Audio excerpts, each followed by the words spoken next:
Chapter 655. Even the beeping machine, Xiang Feng, was drooping his head in dejection. In fact, he knew very well that although Xiang Yin supported his children and grandchildren to choose a career they were passionate about, he definitely wanted someone to inherit his medical skills. Unfortunately, he and Sanction were really not interested in medical skills. Xiang Yi was a meticulous person. She could sense Xiang Yin's disappointment, so she had been following him around since she was a child. It was undeniable that she was indeed interested in medical skills, but more than that, she didn't want Xiang Yin to have no successor. When she was a child, Xiang Yi would often doze off while memorizing Chinese medicine prescriptions. Occasionally, when she encountered difficult problems that she couldn't figure out, she would secretly hide in a corner and cry. Xiang Feng still felt his heart ache when he thought about it. He thought that his niece would be happy when she grew up, but to his surprise, she seemed to have more worries and responsibilities.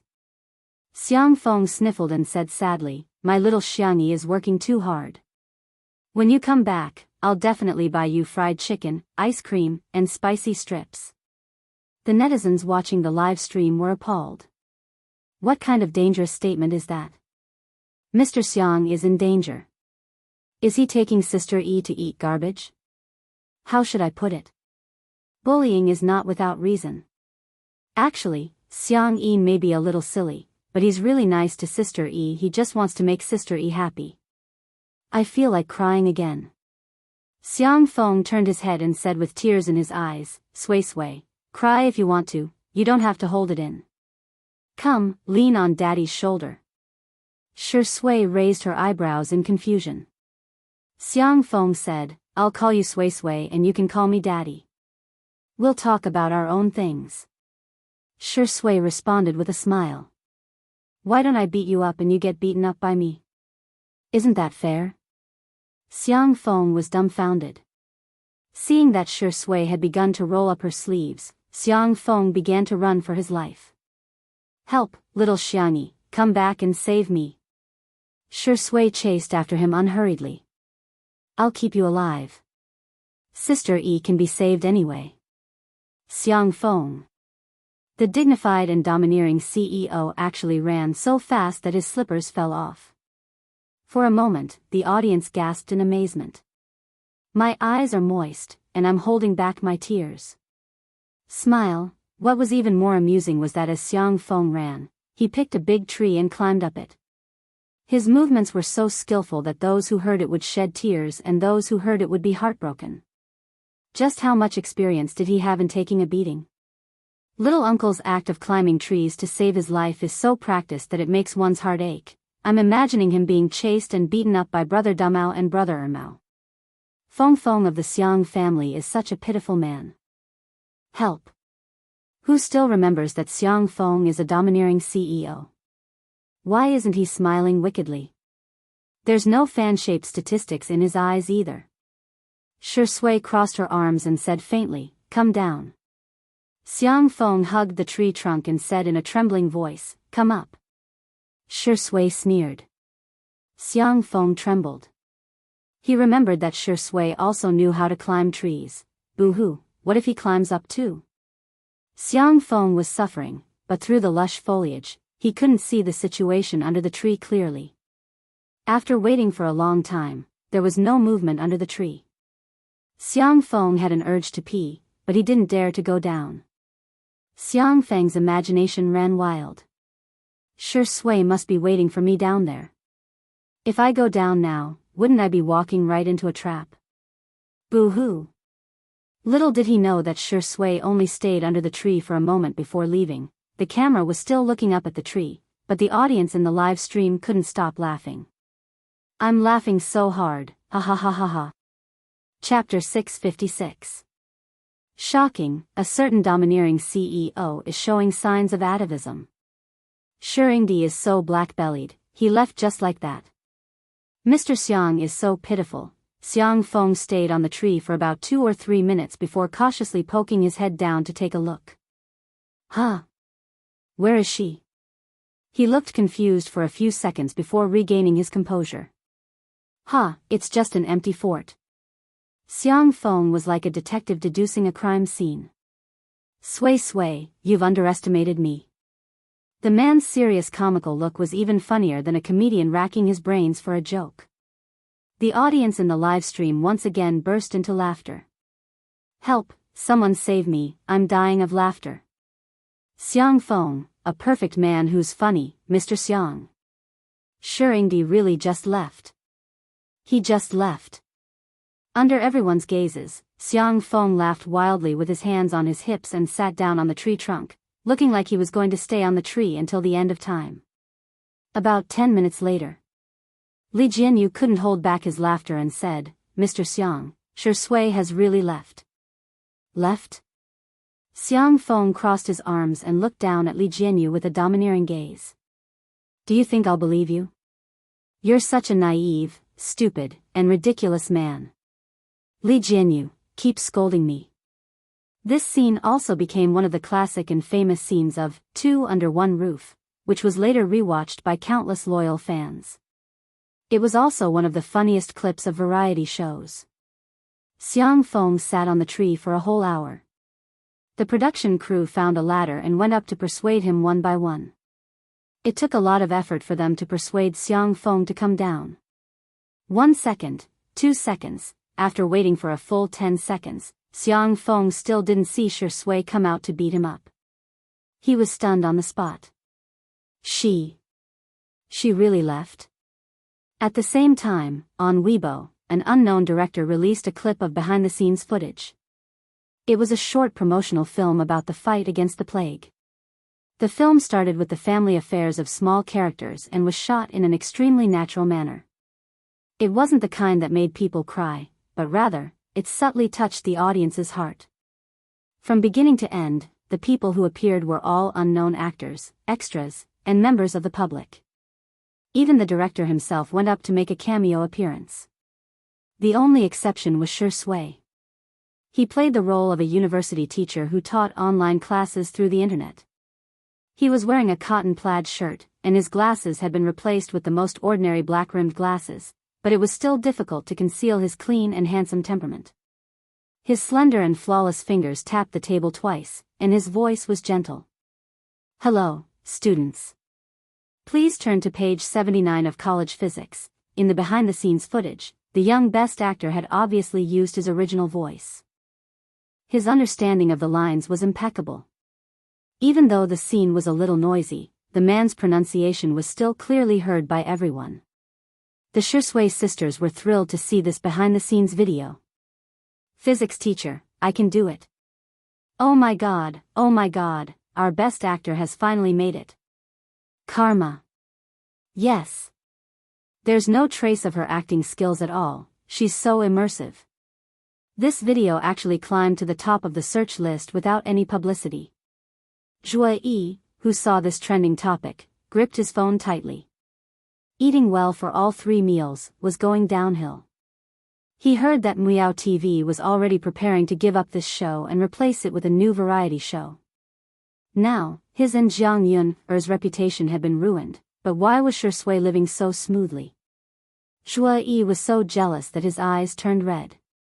He switched to another account and found a blogger to expose. Chapter 657. In the rented apartment. Peeler was playing games while shaking his legs. Ever since he started operating Weibo accounts such as Online Celebrity Peeler and Melon in the Field, he had earned quite a lot of money, but he squandered it all away.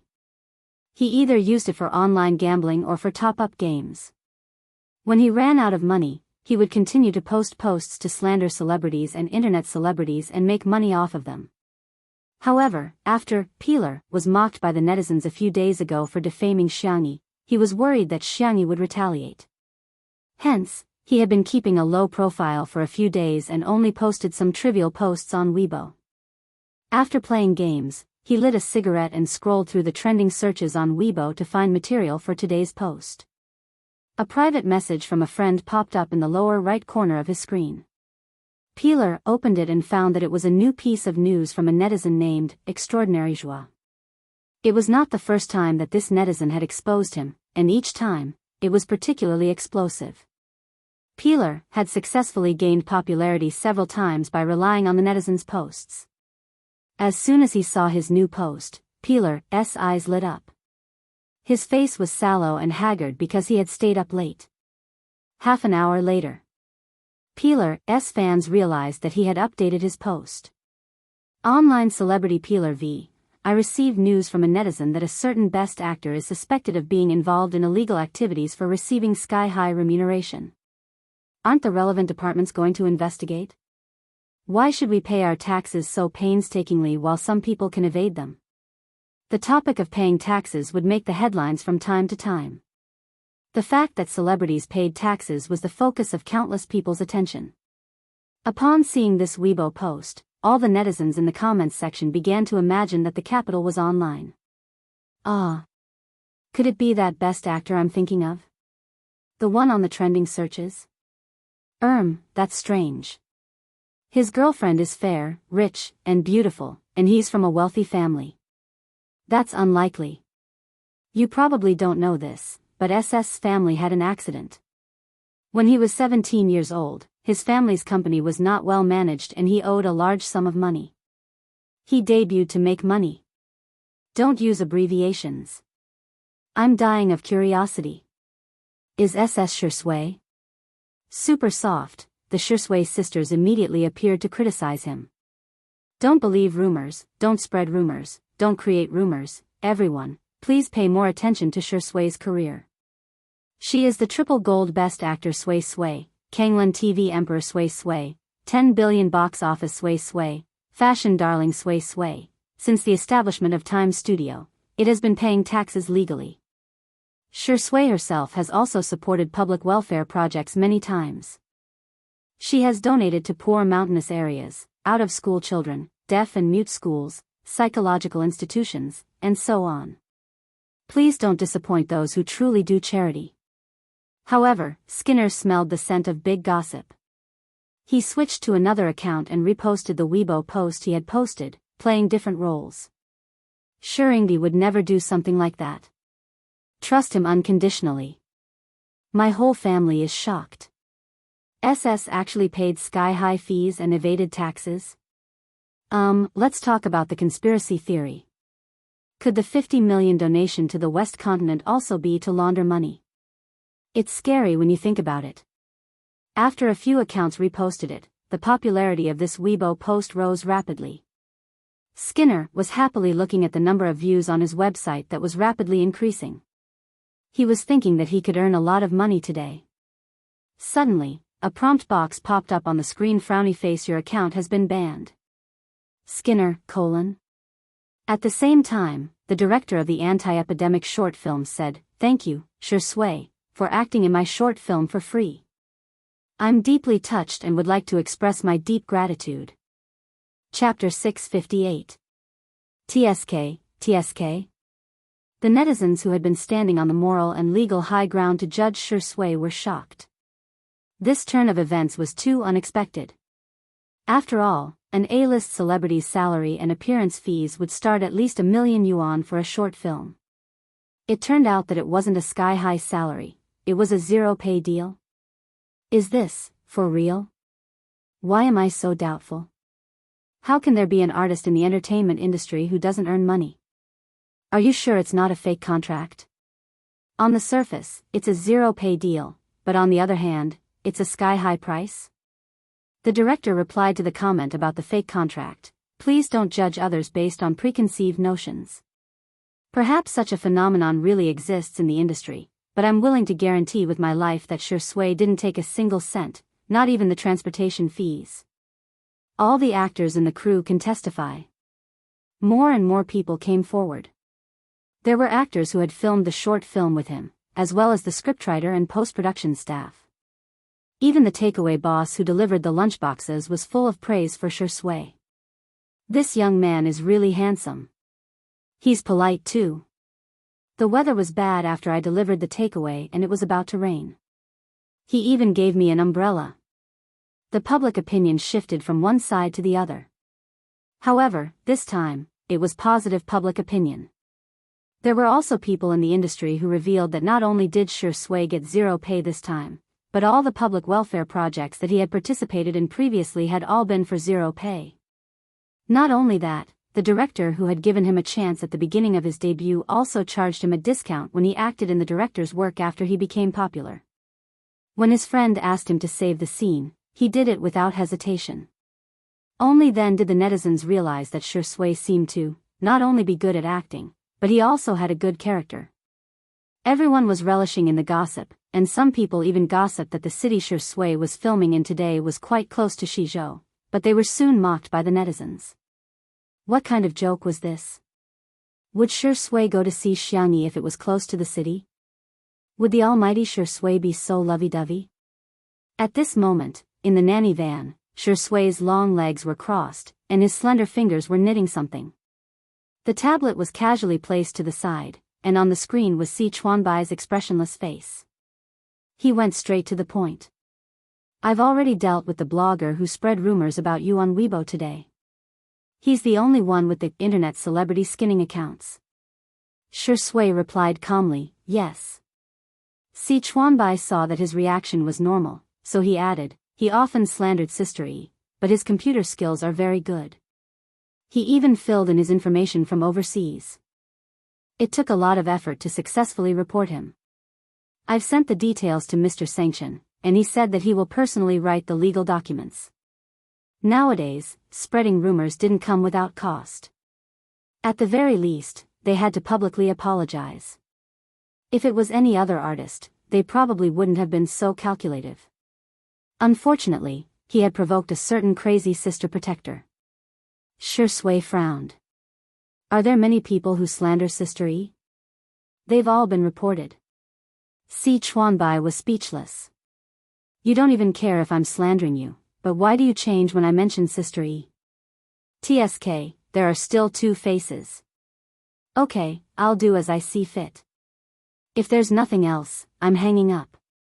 Shui picked up the tablet and was about to end the video call. Si Chuanbai inadvertently caught a glimpse of the colorful yarn at the man's fingertips and exclaimed in surprise. You're knitting. Chapter 659. It's not. Si Chuanbai heaved a sigh of relief. The next second, he heard Shui say casually, it's a hair clip. Si Chuanbai was confused. What was that? Was it the hair clip that he understood? It's for Sister E. Shui tapped her fingers and sent a few photos to Si Chuanbai. It was the most popular knitted hair clip with bright colors and cute patterns. The other kids have one, but Sister E has to have one too. Si Chuanbai looked at the strawberry hair clip, bunny hair clip, and snow white hair clip and fell silent. I'll continue. Goodbye. Shui hung up calmly. Si Chuanbai paused for a few seconds and asked Nan, hey, little colorful hair. In the office, Nan was using his laptop to chat with the netizens. His speed and ability to spit out vulgarities was amazing. However, while the netizens were ferocious with their keyboards, the real Nan sucked on a lollipop and let out a cute, ah. Si Chuanbai told him about Shui knitting the hair clip and showed him the photos. This thing only costs a few yuan online, right? Do you have to knit it yourself? Nan said. This is probably why you can't find a girlfriend. Si Chuanbai raised his eyebrows. Oh. Don't you think it's sweet? Nan's tone was angry. Sugar. It's sugar. Who would be able to resist making something for the person they like? Is that so? Nan clicked on #untimely and taught Si Chuanbai how to make sugar. Come. I'll teach you how to make sugar. What's the essence of making sugar? First, it's eye contact, second, it's conversation, and third, it's details. But the real sugar is when two people are not in the same frame and can make a lot of sugar. We usually call this realm a sugar lover. Si Chuanbai pushed up his glasses with his fingers and took notes with a serious expression on his face. From time to time, he would make a few notes. In the room with the humidifier on, the water vapor was dense. Si Chuanbai, who was dressed in a suit and leather shoes, and Nan, who was relaxing and exercising, were very close to each other. After nightfall, it began to rain in the West Continent. The patients who were sent over had all received effective treatment. However, no cure had been found yet. All the experts were at a loss. It was rare for them to have some free time. Sleep had become a luxury that made every second count. Most people went to rest. However, Xiangyi didn't rest. Instead, she sat by the window of the resting room and flipped through the electronic files of the ancient medical book with a focused expression. The electronic file was a photocopy of the picture. There were no punctuation marks, and it was still in traditional Chinese. Most people would find it difficult to even break out a sentence, but Xiangyi did not have any reading difficulties at all. She browsed through it at an extremely fast speed. Suddenly, her fingertips paused and she read it carefully a few more times. Her round eyes became brighter and brighter. Found it. The girl hurriedly took a screenshot and sent it to the newly created group of experts. She also summarized her reading notes and sent them out. Suddenly, the long-awaited system notification sounded in his mind. Host, the male lead is downstairs. Xiangyi was stunned for 2 seconds. Then, she pulled open the curtains and looked at a thin and tall figure through the pitter-patter of rain and the dark and silent night. Thump, thump, her heartbeats suddenly quickened. Xiangyi was so helpless that her fingertips curled up. Buzz, buzz, buzz, her phone vibrated. She glanced sideways and saw the name on the screen. AAA Boyfriend Red Heart. Chapter 660. The video call was connected. After a moment of darkness, Shui's face appeared on the screen.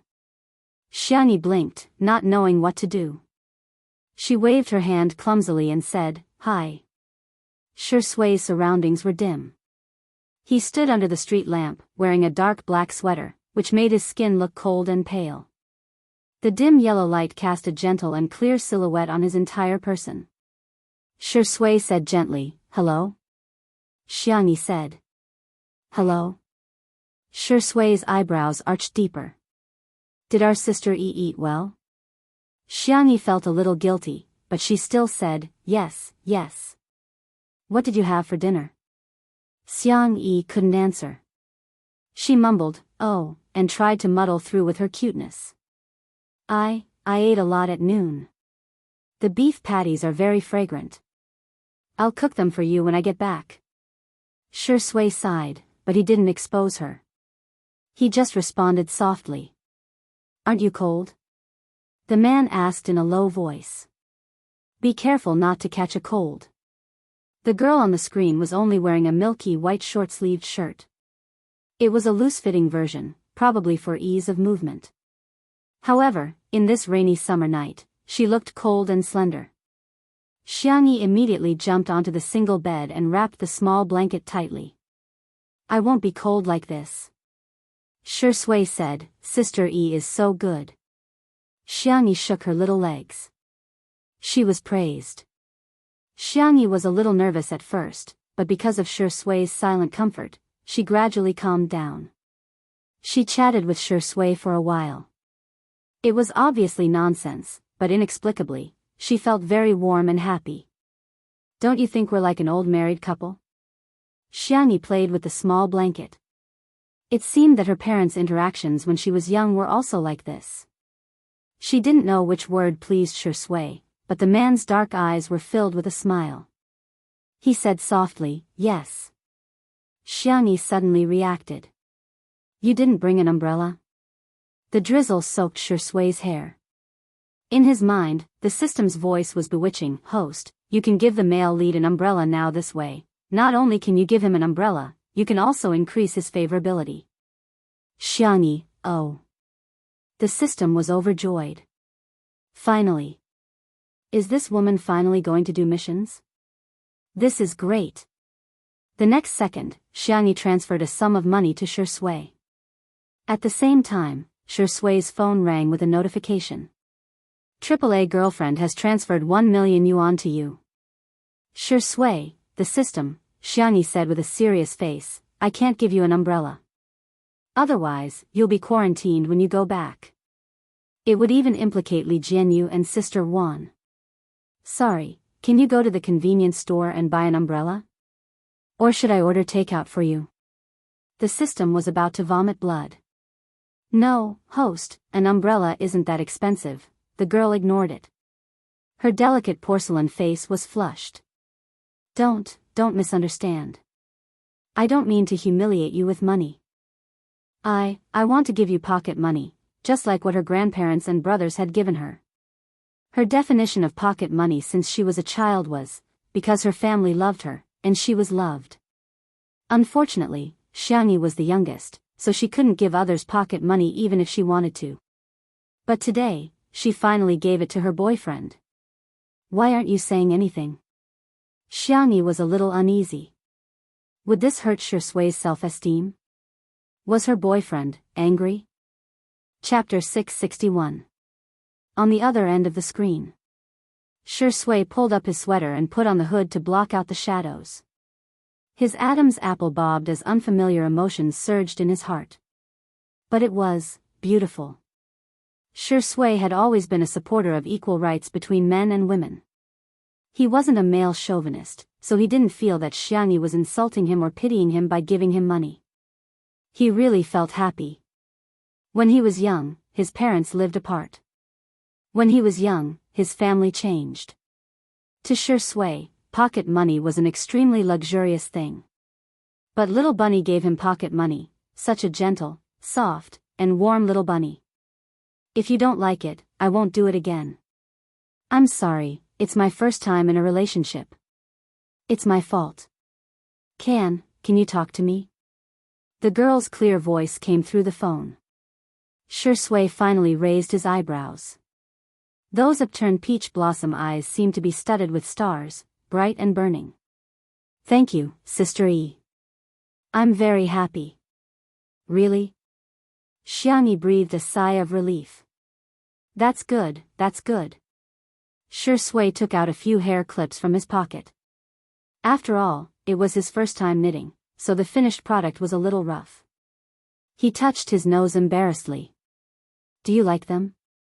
The man's joints were slender and well-defined, which contrasted with the hair clips. They're so cute. Did you buy them for me? Yes. The next second, Xiangyi's phone vibrated. It was a message from Nan. Nan is also eating candy today, Sister E. Mr. C and I were in the middle of supper when he told me that Shurindi had personally knitted a hair clip for you. Oh, it's too sweet, too sweet. My devil spicy hot and sour noodles have become sweet and spicy. Ah. Those hair clips were knitted for her by Shusui? The little deer in her heart seemed to be able to talk and kept pounding non-stop. Xiangyi blinked. Boyfriend, did you knit these for me? Shusui noticed her action of replying to the message and joked, it seems that I've been betrayed by my teammate. As long as Si Chuanbai knew something, Nan would definitely know. Xiangyi corrected him softly, of course not, Xiangyi was very embarrassed, but she also wanted to express her feelings to Shusui. She pulled the small blanket to cover most of her face and said in a low voice, I really like the hairpin you knitted for me. I also really like you. I can't take it anymore. The little girl's face quickly turned as red as a tomato, and she covered her entire face. Shursui's eyes were deep and serene as she stared at the soft light through the curtain of rain. There were countless thoughts of not wanting to be a human in his heart. But he killed them all. I'll continue knitting, I hope Sister E can like me a little more. The man's tone was as gentle as jade, and it sounded very affectionate in the middle of the night.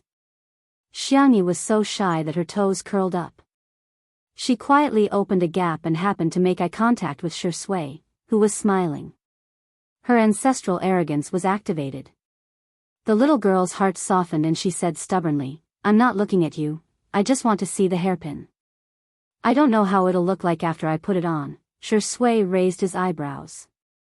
Then let me help you try it on. Xiangyi was stunned. Huh? The man looked down and slowly put the little rabbit, strawberry, and snow-white hairpins on his head one by one. He looked up and his thick and long eyelashes fluttered, making him look like a charming demon. Even the surrounding scenery instantly became lively. Are you satisfied? Mei. Chapter 662. Boom! Xiangyi's mind went blank as if fireworks had exploded in her head. Through the cold electronic equipment, Sui's thin lips curled up and her face instantly heated up. Cough, cough, cough. A few seconds later, Xiangyi broke out into an earth-shattering coughing fit. She finally calmed down. It's okay. Sui looked disappointed. Sister E, do you think the hair clip is ugly, or do you think I'm ugly? It was said that little puppies were the most irresistible when they acted coquettishly. But who would have thought that when a mature, steady, gentle, and handsome man acted coquettishly, it was even more irresistible? No. The hair clip is cute, and so are you. I didn't mean that. No, that's what I meant. You're really cute, sob. I'm sorry. Xiangyi was incoherent. She was no longer as calm as she usually was. She even apologized to Sui. Sui raised his hand to touch the hair clip. Its outline was blurred by the light, but it was very gentle. I don't like it when others praise me for being cute. But Sister E praised me for being cute, he sighed helplessly and dotingly. What should I do? I'm very happy. Everything related to her in this world was so beautiful. Hearing the man's whispers that sounded like sweet nothings, Xiangyi's little legs fluttered even more violently. She lay on the bed, leaned her phone against the pillow, rubbed her hot face, and then looked at Sui. She made a heart sign. Sui was slightly stunned. Just as he was about to respond, he heard a beep sound. The video call had been hung up by a shy little bunny. Immediately after, the little girl sent 2 messages. Frowny face, it's very late. Go back quickly. Remember to buy an umbrella. The top of the screen was still typing. Sui licked his lips and continued to wait. However, the little girl on the other end of the screen edited and deleted many times. Finally, she blushed and sent a few cute emoticons. Frowny face, I miss you. Old Dai is full of you. JPG, I'm the best friend in the world with you. JPG, I like you. JPG, the last picture was of a little rabbit holding its heart. Below it were 2 big words. Frowny face chirp. In the rainy summer night, the man stroked the screen with his slender fingers for a long time before leaving. 10 days later. Early in the morning news broke out with exciting news. A treatment plan for this epidemic had been developed. All of a sudden, everyone was sharing this joy on all the major social media platforms. But inexplicably, a lot of doubtful comments appeared on the internet. How can it be so fast? The vaccine research still needs a few more months. Can it be cured just like that? I'm not suspecting the officials, I'm suspecting that some doctors are faking it for the sake of their own reputation. Healing? I'm dying of laughter. As far as I know, all the patients currently rely on strengthening the body's immune system to heal themselves. This so-called treatment plan can't be bragging about only having a little effect, right? Who knows if it'll work or not? Perhaps there would be no effect at all. Similar epidemics had happened in other countries before. Their medical standards were top-notch, but it took them several years to come up with a treatment plan. Since when can our medical standards be compared to those of other countries? At the same time, the morning news showed the list of people who had proposed a treatment plan. Xiangyi's name was at the top. Chapter 663. The netizens who saw the news were dumbfounded. According to normal logic, being ranked first meant that she had made the greatest contribution. There are so many highly respected medical bigwigs standing aside, and yet, a young girl is ranked first. Does that make sense? Many netizens' comments were soon filled with arrogance and prejudice as they began to criticize. These experts have no bottom line. They may take in disciples, but how can they mess around with the rankings? I have a bold guess that Xiangyi's grandfather colluded with those experts to pave the way for his granddaughter's future.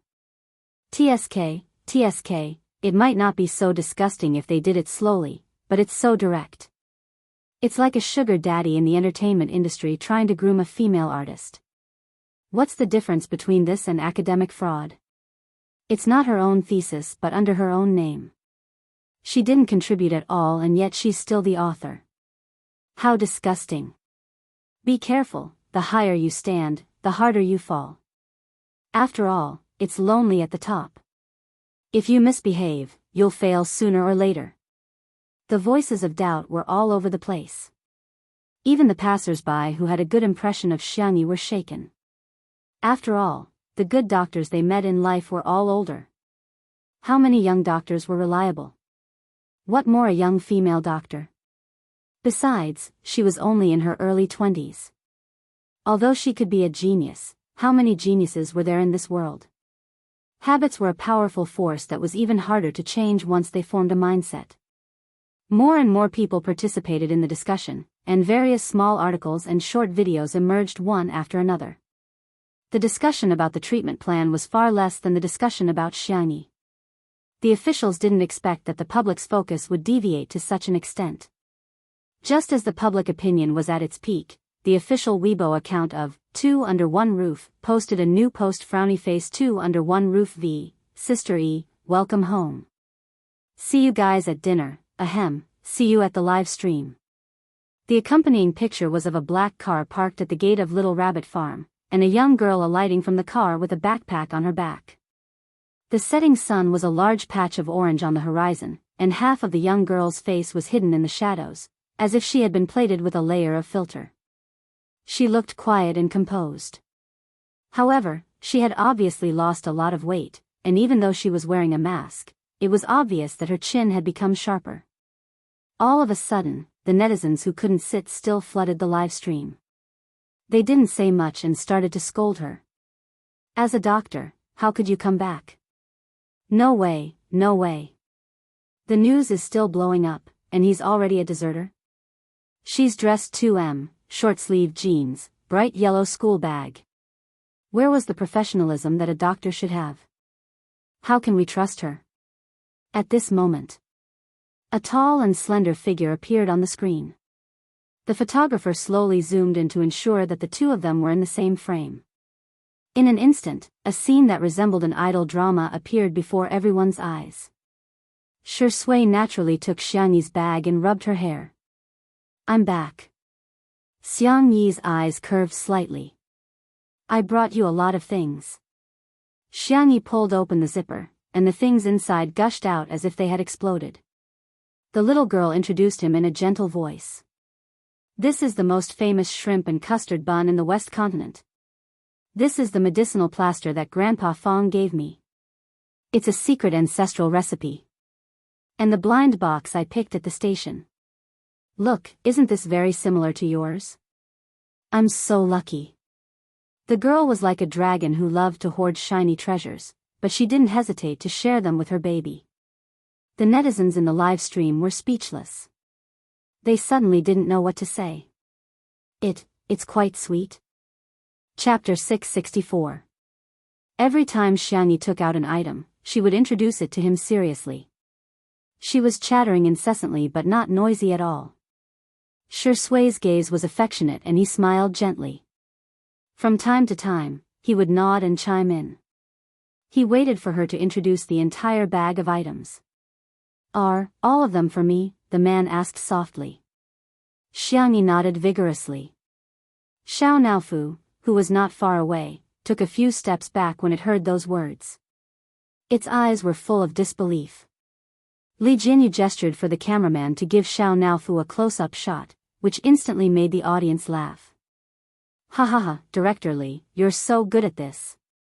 Xiao Naofu, that year, I made a mistake after all, oh my god. Is little Shiji a spirit? He actually pulled Xiao Naofu into his arms and kissed it. Xiao Naofu's CP is so awesome. I'm sick of it, I'm really sick of it. This couple must be 99%. The creamy yellow Shiba Inu held the kitten in his arms and licked its fluffy fur, as if he was saying with his actions, ha, kitten, you're mine. He's even more domineering than my owner, Xiang Feng. Xiao Naofu was so traumatized that it forgot to resist. Before it knew it, its head was covered in saliva. The audience expressed their opinions. I can't take it anymore, my diabetes is getting worse. I never expected that I'd have to eat Xiao Naofu and little Shiji's dog food too. Shui equals live-in son-in-law, little Shiji equals live-in son-in-law, so Shui equals a dog. Is there something wrong with that, friends? The comments section was extremely lively, and the tense atmosphere from before was gone. Shui led Xiangyi into the living room and pressed her down on the sofa to rest. He didn't forget to place a soft pillow behind her back. He lowered his head and turned on the TV, after which he switched to a variety show. He had also prepared snacks and fruits. The food is ready, I'll go get it. Xiangyi said softly, why are you such a good husband and father? Shui couldn't help but laugh as he stared at Xiangyi for a few seconds. Xiangyi was puzzled. Why do you keep looking at me? Did I say something wrong? The only response she got was a pair of warm palms rubbing the top of her head a few times. Wait for me. When the man strode into the kitchen with his long legs, Xiangyi suddenly realized that something was wrong. A good husband and a good father, they were just dating. What nonsense was she spouting? The untimely CP fans in the live stream all smiled at the same time. Shui, thank you, Sister E. I will try my best to be a good husband and a good father. Cute, am I the only one who thinks that Shuri's wait for me is a double entendre? The first meaning is, wait for me to bring you food. The second meaning is, wait for me to become your husband. Ha ha ha, quickly cover Xiao Naofu's eyes, we kittens can't watch this. However, it was too late. Xiao Naofu suffered another blow, and his heart was like dead ashes. This stupid woman doesn't have me in her heart. Xiao Naofu lay on the ground, paralyzed like a cat biscuit with its paws spread out like a crippled cat. Little Shiji anxiously circled around it, but no matter how much it licked its fur, Xiao Naofu remained indifferent. Until, a sweet and soft voice rang out softly. Xiao Naofu, look what this is. Dang, Xiao Naofu, no matter what this stupid woman takes out, I won't forgive her. In the next second, Xiangyi pulled over an oversized suitcase that was countless times larger than her backpack. Xiao Naofu, meow meow meow. Chapter 665. Are these? Xiao Naofu tried to suppress the excitement in its heart. Xiangyi opened the box, and as expected, it was full of things for Xiao Naofu. Canned cat food, cat snacks, cat toys.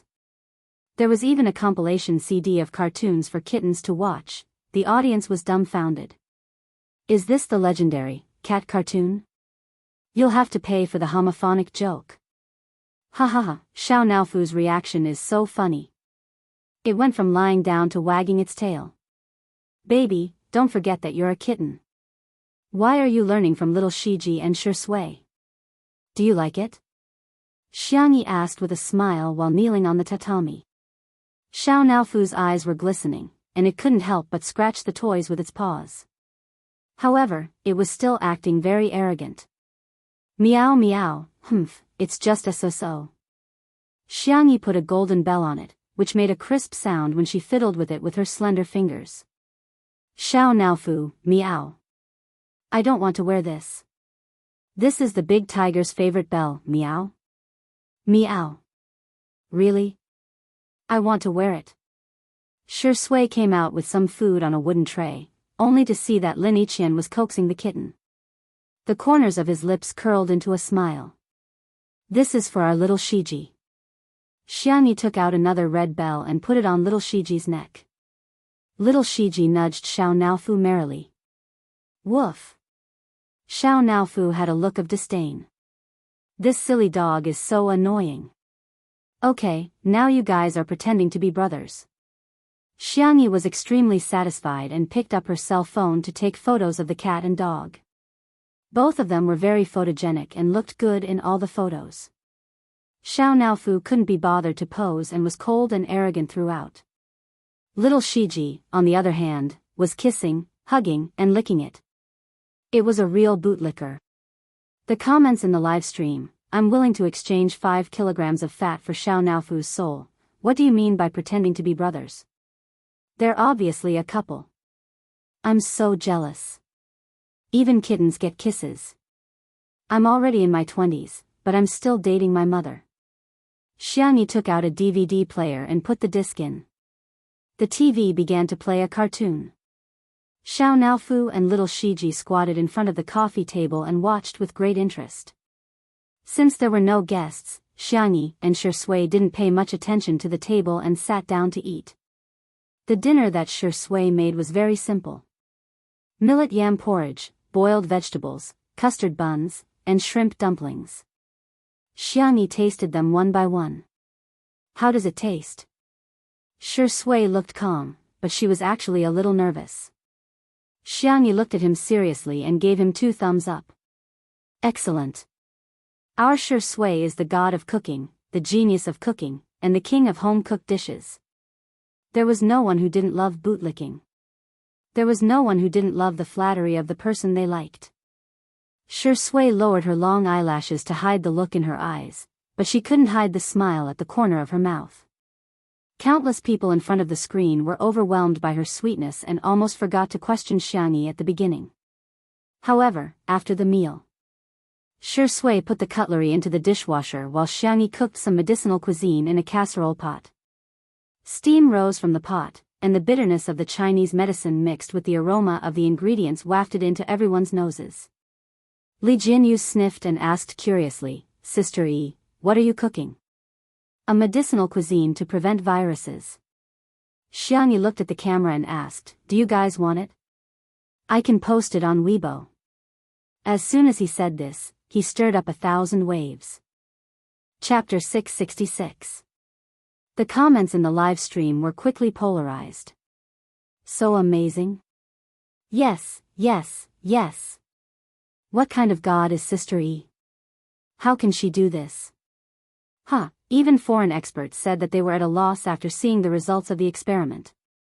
The development of a vaccine is still a long way off. How can you have the cheek to say that it can prevent viruses? Let me tell you a joke. There is a foreign doctor who uses cow urine to cure all diseases. Let me tell you another joke. There is a Chinese doctor who claims that he can prevent viruses by boiling soup. It's just a small conspiracy theory. Don't tell me she's colluding with a Chinese herbal medicine company to make a profit. The conflicting viewpoints instantly clashed. There were those who supported Xiangyi and those who criticized Xiangyi. Neither side was willing to give in to the other. All of a sudden, the comments section was filled with a foul atmosphere that was unbearable to look at. Xiangyi seemed to have expected such an outcome. She said calmly, "Everyone, just treat this medicinal cuisine as a simple supplement. I've made some adjustments and it tastes okay." The girl's slender and soft fingers tapped gently and she posted the medicinal cuisine recipe that she had sorted out on Weibo. There were detailed instructions on how to choose the ingredients, choose the pots, add the herbs in the order, the time and state of the boiling process, and so on. Everything was perfect. Some people followed the recipe, some scoffed, some mocked, and some even posted the recipe on foreign social media platforms in order to gain popularity. The title was very eye-catching. "Oh my God. This is a stupid treatment method from the East." That person exaggerated the name of Chinese medicine and completely misinterpreted the meaning of Xiangyi's recipe. It was as if the translation of husband and wife lung slice was slicing the lungs of the husband and wife. The foreigners who didn't know the truth were confused when they saw the prescription. Oh my God. This is so backward. This isn't treating a disease, it's killing people. Unbelievable. Is China still a primitive society? How can they still believe that boiling water with grass and twigs can cure diseases? Why don't they believe in science? Don't they believe in Western medicine? Western medicine is the greatest and most sacred knowledge in this world. After Xiangyi's recipe went viral overseas, the netizens brought it back to Weibo to gossip. When the netizens saw these comments, they were immediately filled with righteous indignation and criticized Xiangyi for bringing shame to traditional Chinese medicine. Some even criticized Xiangyi for tarnishing the reputation of Hua Nation's medical community. The years of hard work of countless seniors in our country's medical field have all been destroyed. Medicinal cuisine to prevent viruses? That's absurd. What a joke. It wasn't traditional Chinese medicine that was misleading people, but Xiangyi. It wasn't traditional Chinese medicine that was misleading people, but Xiangyi. In the past, we were mocked as the sick men of East Asia. Now, are we going to be mocked for being backward in medicine? Xiangyi, oh, Xiangyi, haven't you made enough money in the entertainment industry? Why do you still want to taint the pure land of the medical world? Being a doctor is a profession that saves lives and heals the injured, not a tool for you to chase after false fame. Xiangyi, who was originally on the hot search list, was instantly drawn into the whirlpool of public opinion. And not only was she unaffected, but she was still asleep on the sofa. She was sleeping soundly and her breathing was shallow and even. Xiao Naofu, who had always been mischievous, sensed her fatigue and obediently laid beside her. It curled its little tail around her finger and soon began snoring. Little Shiji laid on the carpet beside the sofa and fell asleep with Xiao Naofu's favorite salted fish toy in his arms. The room was quiet and filled with the fragrance of herbs. Sure Sui, she slowly took out her crochet needle and calmly began knitting a new hair clip. The netizens were dumbfounded. Chapter 667. Is this still the refined, abstinent, aloof Sure Sui? You're too proficient in hooking the hairpin. Even Li Jianyu was stunned. In the viewfinder, Sure Sui's long and slender fingers were hooking the hairpin skillfully. He flipped it up and down, and soon, the outline of a rabbit's ear was vaguely visible. Li Jianyu muttered to himself, is this Daddy sure? He's so strong and terrifying. The netizens watching the live stream had mixed feelings. His skills. Do you need needles? It's such a pity that such beautiful hands aren't used to knit sweaters. I always thought that Sure Sui was the only one who could sew haute couture clothes and luxury wristwatches. I never thought that one day, I'd be sewn with needles. Weave. Hair. Card. I wanted to criticize Xiangyi, but why does she look so cute even when she's asleep? Damn. I can't criticize her anymore. I'd better follow Sure Sui and knit the hairpin together. Yes, we're just so shameless. Spicy Tutu also noticed that Xiangyi was exhausted. Yi must be exhausted. She fell asleep as soon as she hit the bed. She looks like a worker who has worked overtime. Sister E is so pitiful.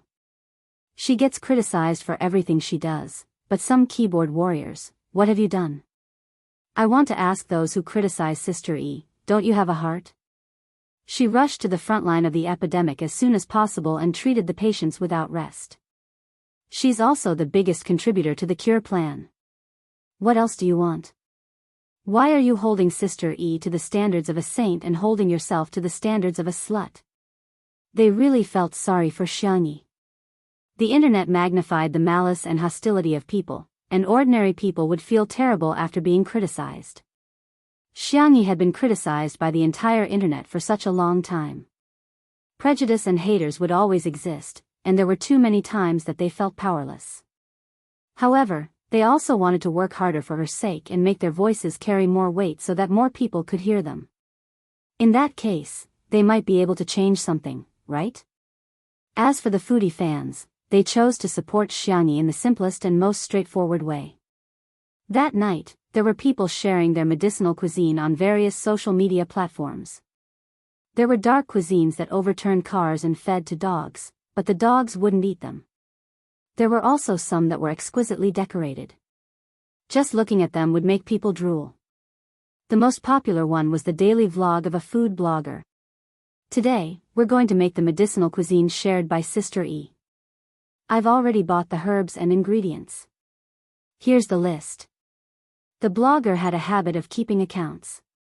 He showed the purchase list to the camera, and every item was clearly marked. I saw a lot of netizens scolding her for being a money grubber. To be honest, this medicinal cuisine recipe is the most conscientious I've ever seen. Ordinary medicinal cuisine can easily cost hundreds of yuan. If you add some expensive medicinal herbs, it will be even more expensive. But when I followed Xiangyi's prescription, I only spent a little more than 100. Anyway, I feel that it's really worth it to spend 100 yuan to nourish the body, regardless of whether it can prevent the virus. After the blogger was done with his long-winded speech, he fast-forwarded the cooking process and skipped to the final stage. The pot is ready. I can already smell the aroma.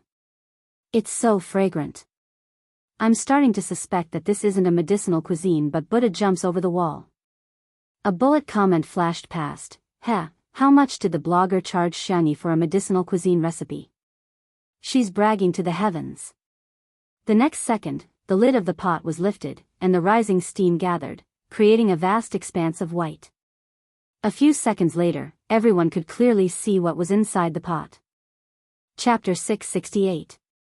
A few seconds later, the camera focused and everyone could see what was inside the casserole. Unlike the dark Chinese medicine that he had imagined, the soup in the pot was surprisingly bright and clean. Wow, just by looking at the color, I can tell that this soup is going to taste terrible, the blogger exclaimed excitedly. He used a spoon to flip the ingredients at the bottom of the casserole, only to see that they had all been stewed until soft and tender. It was extremely appetizing.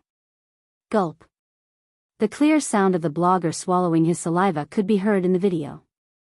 I'm not afraid of you laughing at me, but I've recorded so many food videos, and sometimes I get tired of them too. The blogger rubbed his head at the camera and smiled honestly. I don't even have an appetite for delicacies. Doesn't it sound a little like Versailles literature? While talking, he nimbly scooped up the residue of a few Chinese medicinal herbs. But today, this medicinal cuisine is no exaggeration. It really makes me hungry. How should he describe it? It was the kind of taste that he hadn't tasted in a long time. Although it was very simple and plain, just smelling it made him hungry. He wanted to pick up the bowl and chopsticks and finish 2 bowls of rice. Real-time pop-up comments, that's a little exaggerated, keep acting, keep acting. Self-media bloggers these days are really going to die if they don't do sponsored partnerships. So be it. At least don't make it so disgusting, right? Anyway, just hearing the name Xiangyi makes me want to vomit. In the next second, the blogger scooped up the residue of the Chinese medicinal herbs and eagerly scooped a bowl into a white porcelain bowl. He didn't even bother to pick up a spoon and simply took a sip. He froze on the spot. The netizens were confused. What's going on? Is the network lagging? Why is the video still? For a moment, the pop-up comments were filled with question marks. After a full 10 seconds, the audience finally saw the vlogger's eyeballs move a little, his pupils dilated and his mouth was slightly agape. He was obviously extremely shocked. What the f***ck? He couldn't help but curse. His voice was shockingly loud. This is 2f** king delicious ah. The audience was confused. Earphone fans died on the spot. Oh my god, that shout almost sent me away. You don't even need to think to know that it's all an act. Come on, does it matter if you haven't drunk it before? It tastes no different from poison, right? But looking at her expression, it really doesn't look like she's acting. And I'm hungry from watching the video QAQ. I've already ordered an abalone pork belly chicken soup delivery. Really, I'm not lying to you. If I lied to you, I'll cut off my penis to atone for my sins. The blogger was extremely intoxicated. He held the bowl and gulped it down in one gulp. Even though the heat made him grimace in pain, he was still grinning from ear to ear. Thus, the scene became rather strange. The man was so hot that his mouth and eyes were crooked, and his facial features were distorted, but he was still laughing wildly, as if he was having a seizure. It was the kind that could scare children to tears at any moment. In the next second, something even more shocking happened. Blogger, friends in front of the screen, cheers. He actually picked up the clay pot and gulped it down. Schwa, the originally sparse bullet screen suddenly became densely packed. Young hero, you have such strong arms. Is this the legendary heartless Iron Mouth? Big brother, you're just doing sponsored partnerships to clear your name. You don't have to work so hard. Are you trying to torture him or something? That night, a creepy video began to circulate all over the internet. It was called, Contemporary Food Blogger Rewarded for Bewitching Behavior. Chapter 669. Countless curious netizens clicked on the video, only to see an impactful scene. Viewers and friends, I'll drink first. Immediately afterward, the food blogger picked up the casserole pot and gulped it down. Coupled with strong rhythmic music and all kinds of gory material, although the video was nonsensical, it made people laugh from beginning to end. While the netizens were laughing, they didn't forget to like, forward, and share it. The popularity of the video grew, and it even set a record of 10 million views in one night. The next day, as soon as the food blogger woke up, he turned on his phone sleepily, ready to interact with his fans. But in an instant, the red number of new fans on the screen entered his sight. +498754. He shuddered and instantly sobered up. After all, he had only about 1 million fans in total. But just last night, his number had increased by almost 500,000. What was going on? Was there a bug in the platform he had signed with? Trembling, he clicked on the various data and finally understood what had happened. It turned out that the video he had posted yesterday had gone viral. At the same time, all kinds of review videos popped up like bamboo shoots after a rain. In the age of the internet, there was no shortage of people who wanted to ride on the hype, nor was there a shortage of people who wanted to watch the fun. Let's see how delicious Xiangyi's medicinal cuisine is. Shocking. Xiangyi's medicinal cuisine recipe is too awesome. Sister Yi's medicinal cuisine is so good, I'll take a sip and a pot. Sister Yi is a fake. All the netizens were confused. Weren't they all scolding Xiangyi yesterday? Why did the wind change today? Could it be that they were all paid? The netizens who didn't believe it clicked on a video. TSK, it's just a so-so. It must be an act. Why does it feel a little delicious? F***CK. I'm starving. Why is every video here? Is it delicious? Countless netizens really enjoyed it. The public opinion changed from Xiangyi is slandering Chinese medicine and selling medicine for money to who cares if it's effective or not, it's fine as long as it's delicious. Moreover, because the ingredients and herbs were cheap and the recipe was extremely detailed, many people followed the trend. There were more and more bootlicking comments on the internet. She cooked an entire pot, but I haven't tasted it yet. Everyone at home has already shared it. It's really delicious. I have mild anorexia, but Xiangyi's medicinal cuisine is amazing. Not only does it whet my appetite, but it's also delicious. I feel like my anorexia has been cured without treatment.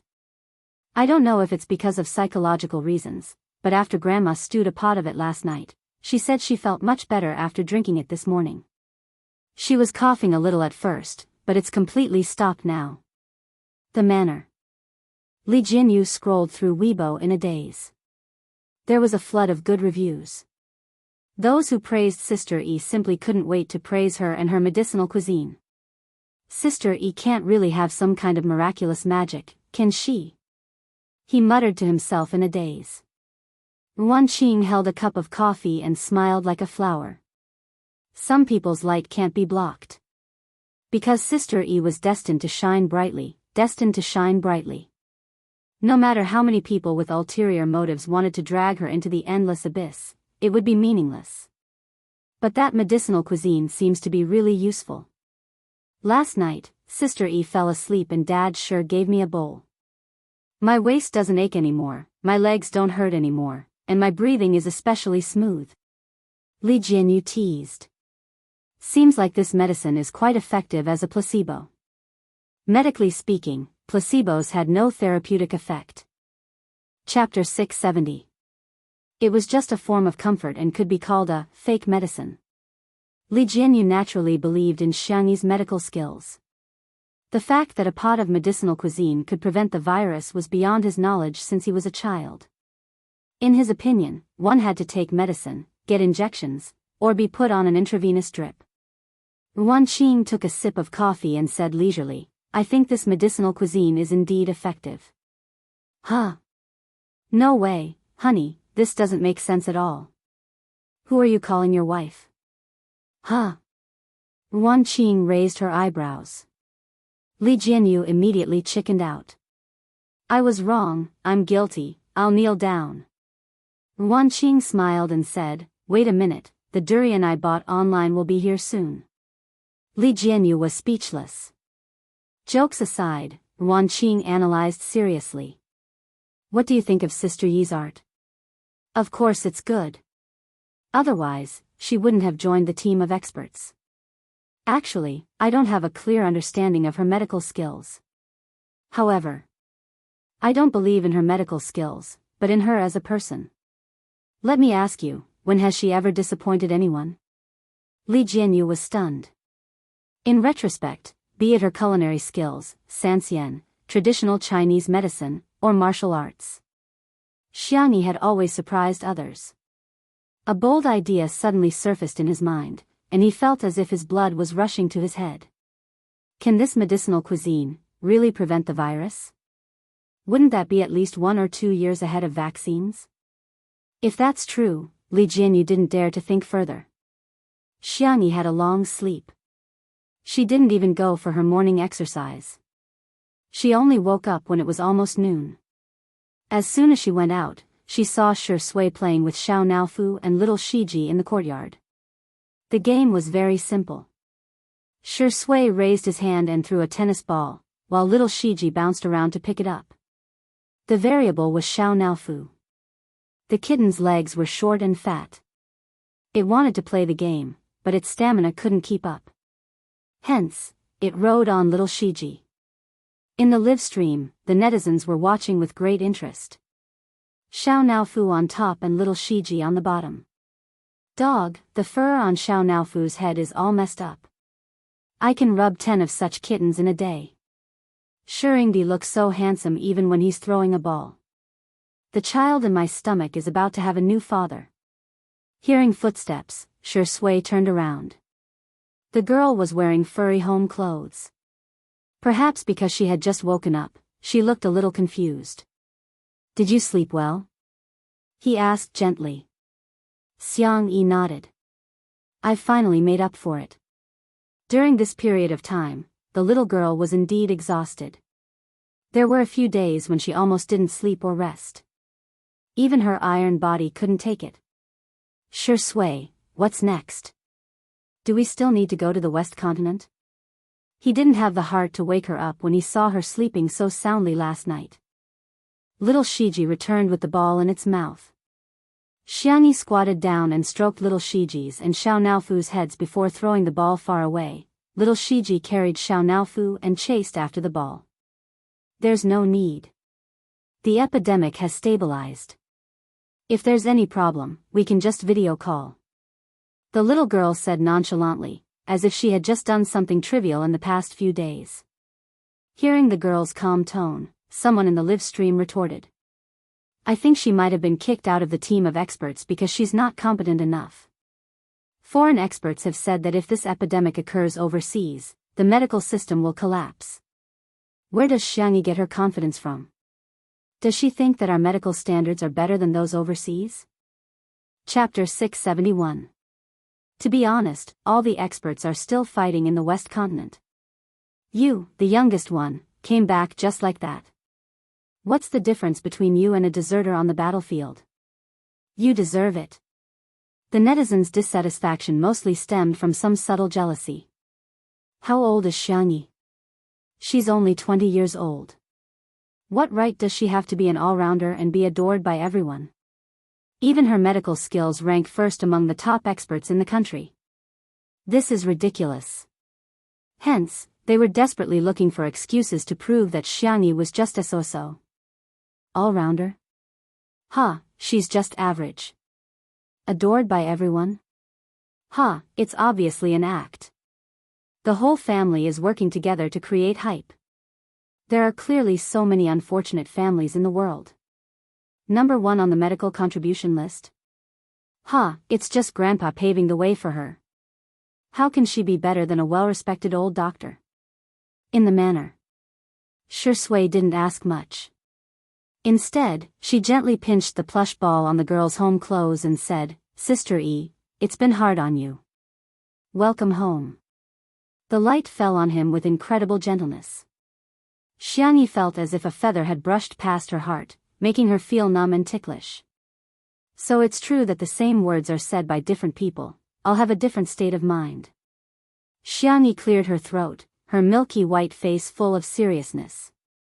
I won't make you wait so long in the future. Shui chuckled and said, Okay, Sister E, you're good. As she spoke, she put a newly knitted hair clip on the girl's hair. The white bunny ears were circled with pink wool. They were cute, soft, and much more exquisite than the first one she knitted. It didn't look like something she had just knitted. Xiangyi touched it with her hand, but she couldn't see it herself. Hence, she tilted her head and asked the cameraman, Old Zhang, does this look good? The experienced old Zhang's hands trembled violently. No one would be able to withstand such a critical blow from his peerless beauty. The fans in front of the screen were even more so. For a moment, the comments section was filled with excitement. Nice. Xiang Yi, you're the prettiest in the universe. Bunny with rabbit ears. Amazing. Amazing. Even covering my mouth couldn't stop me from screaming. Has Shuringdi really only been learning for a few days? The lousy students are crying. Is this man's learning talent so strong? Questioning voices would not be late. The medical staff is bleeding and crying on the front line, but you're at home being lovey-dovey? You really don't treat other medical staff as human beings, do you? A kind reminder, you've already embarrassed yourself overseas. If you have time, I suggest you check out the foreign websites to see how much Chinese medicine has been slandered because of you. First, you boasted that the treatment plan is at the top of the contribution list, and now you're saying that a pot of soup can prevent viruses. Miss Xiang, why don't you ride the wind and soar to the skies? Suddenly, a staff member hurriedly ran over. Sister E, hurry up and change your clothes. Xiangyi guessed, is there a guest? No, no. The staff member had not recovered from his panic and stammered, so many people. There were also the media, and reporters. I heard that there might be a live stream. The haters in the live stream perked up when they heard this. This staff member is so flustered, it's definitely not a good thing. Seems like he's here to expose Xiangyi's true colors. Indeed, if one's virtue doesn't match their position, there's bound to be trouble. Chapter 672. Is she trying to show off and fail? How satisfying. Finally, someone can deal with her. She's a deserter and she's stealing credit. She should be criticized. A group of people were criticizing her as if Xiangyi had already been nailed to the pillar of shame. The spicy tutu fans, on the other hand, began to speculate curiously. Did your IQ run away from home? Is it really that easy to fool an official matchmaker? Wow, let me make a bold guess. Are they here to give Sister E a little red flag? After all, our E Mei is a warm-hearted citizen, Miss Xiang. I also think they're here to praise Sister E. After all, Sister E has made such a great contribution. Some haters are just blind. They only see what they want to see and believe what they want to believe. It is the essence. Sister, there's no book for you in the bookstore. I'm going to smash the bookstore. Li Jianyu was also a little confused and worried that something bad would happen. Just as he was about to go talk to them himself, Xiangyi casually tied her hair into a bun and said calmly, Don't panic, I'll go take a look. The staff member asked, Huh? Why am I being comforted by Sister E? Is there something wrong? Shui said, I'll go with you. Hence, the two of them walked leisurely towards the main entrance like an old couple taking a stroll. Everyone at the scene was speechless. The netizens watching the live stream were also speechless. Both of them had excellent body proportions, and from the back, they looked like big shots. Also, so sweet, so sweet. The feeling of facing everything together, no matter what the road ahead was really heart-wrenching.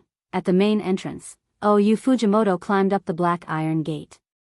Through the fence, he could vaguely see the cars and people gathered outside. The door opened automatically. Hearing the sound, the reporters outside quickly set up their cameras as if they were on a battlefield. Their movements were neat and uniform, and all of them were aimed at Xiangyi. Li Jianyu and the others, who were following behind, saw this scene and were a little confused. Li Jianyu was in a trance. Why do I feel like Daddy sure is outdated? In the live stream, Sister Shui made fun of herself. Be more confident, get rid of your feelings. After all, our Shui is a gigolo. Seeing that Shui is finally living off a woman, his old mother shed tears of relief. The other netizens were speechless. What's going on? Other than Spicy Tutu, was there another Shui sister among the abnormal fans in the fan circle? For a moment, I don't know if you guys are real fans or not. But soon, everyone's attention was attracted by the reporter's voice. Sister E, look at how thin you've become. I smell the aroma. Sister E, I have a colleague who wants to try your cooking. Bah. Shameless. The colleague you're talking about is yourself. Sister E, don't listen to him. I'm fine with the leftovers. His words, which were as intimate as daily life, subverted everyone's imagination. Some netizens recognized that many of them were famous reporters from major television stations. Whether it was in terms of professionalism or popularity, they were impeccable. In the past, when they interviewed others, most of them were very aloof. But today, it was Sister E. Why are they so affectionate? Xiangyi nodded slightly and insisted, hello. Hello, Miss Xiang. As soon as the bespectacled man in the middle of the crowd spoke, the surroundings quietened down. Sorry to disturb you, we're the reporters who previously agreed to do a joint interview with you. We received the news a few minutes ago. May I ask, how do you feel about being selected as the National Hero of the Year? Chapter 673. Be it the live audience or the netizens in front of the screen, they were all stunned. What did I just hear? National Meritorious Minister of the Year? Although they didn't know what this award was, with the word national in front of it, it sounded very impressive. In the live stream, what the F***CK? What's going on? Huh? These people aren't here to criticize Sister E, but to praise Sister E? I went to search, this award is so F***king impressive. Simply put, the winners are all people who have made great contributions to the country. I'll give you two simple examples. One of the winners last time was a Nobel Prize laureate, while the other achieved a global breakthrough in the field of materials. The live stream was in an uproar. What was the most ruthless slap to the face? It wasn't a slap, but a casual slap. From beginning to end, the other party didn't take them seriously, but they wished they could slap themselves a few times. The netizens who had been arguing non-stop were all dumbfounded at this moment. At the venue, Xiangyi was slightly stunned and said humbly, it's an honor, but I don't deserve it. The refined reporter pushed his glasses up his nose bridge and said with a smile, no, I think you deserve it. As everyone knows, Miss Xiang discovered an ancient prescription for dealing with the epidemic in an unpopular medical book and made ingenious improvements to it, which made the treatment plan possible. The netizens were speechless. Previously, the morning news report was not detailed enough. In fact, the TV station wanted to do an exclusive interview, but they didn't expect that due to some people's biased understanding, it would lead to a misunderstanding. Now, the reporter's words had undoubtedly clarified for Xiangyi. Furthermore, he had clearly stated her contributions. She was the one who discovered the ancient prescription and improved it. If she wasn't first on the list of contributions to the treatment plan, who else could be first? That wasn't the end of it. The other reporters asked one after another. Sister E, what do you think of the role of Chinese medicine and Western medicine in this epidemic? Sister E, your preventive medicinal diet has been tested in clinical trials, and it has been confirmed that it has a 90% chance of being effective.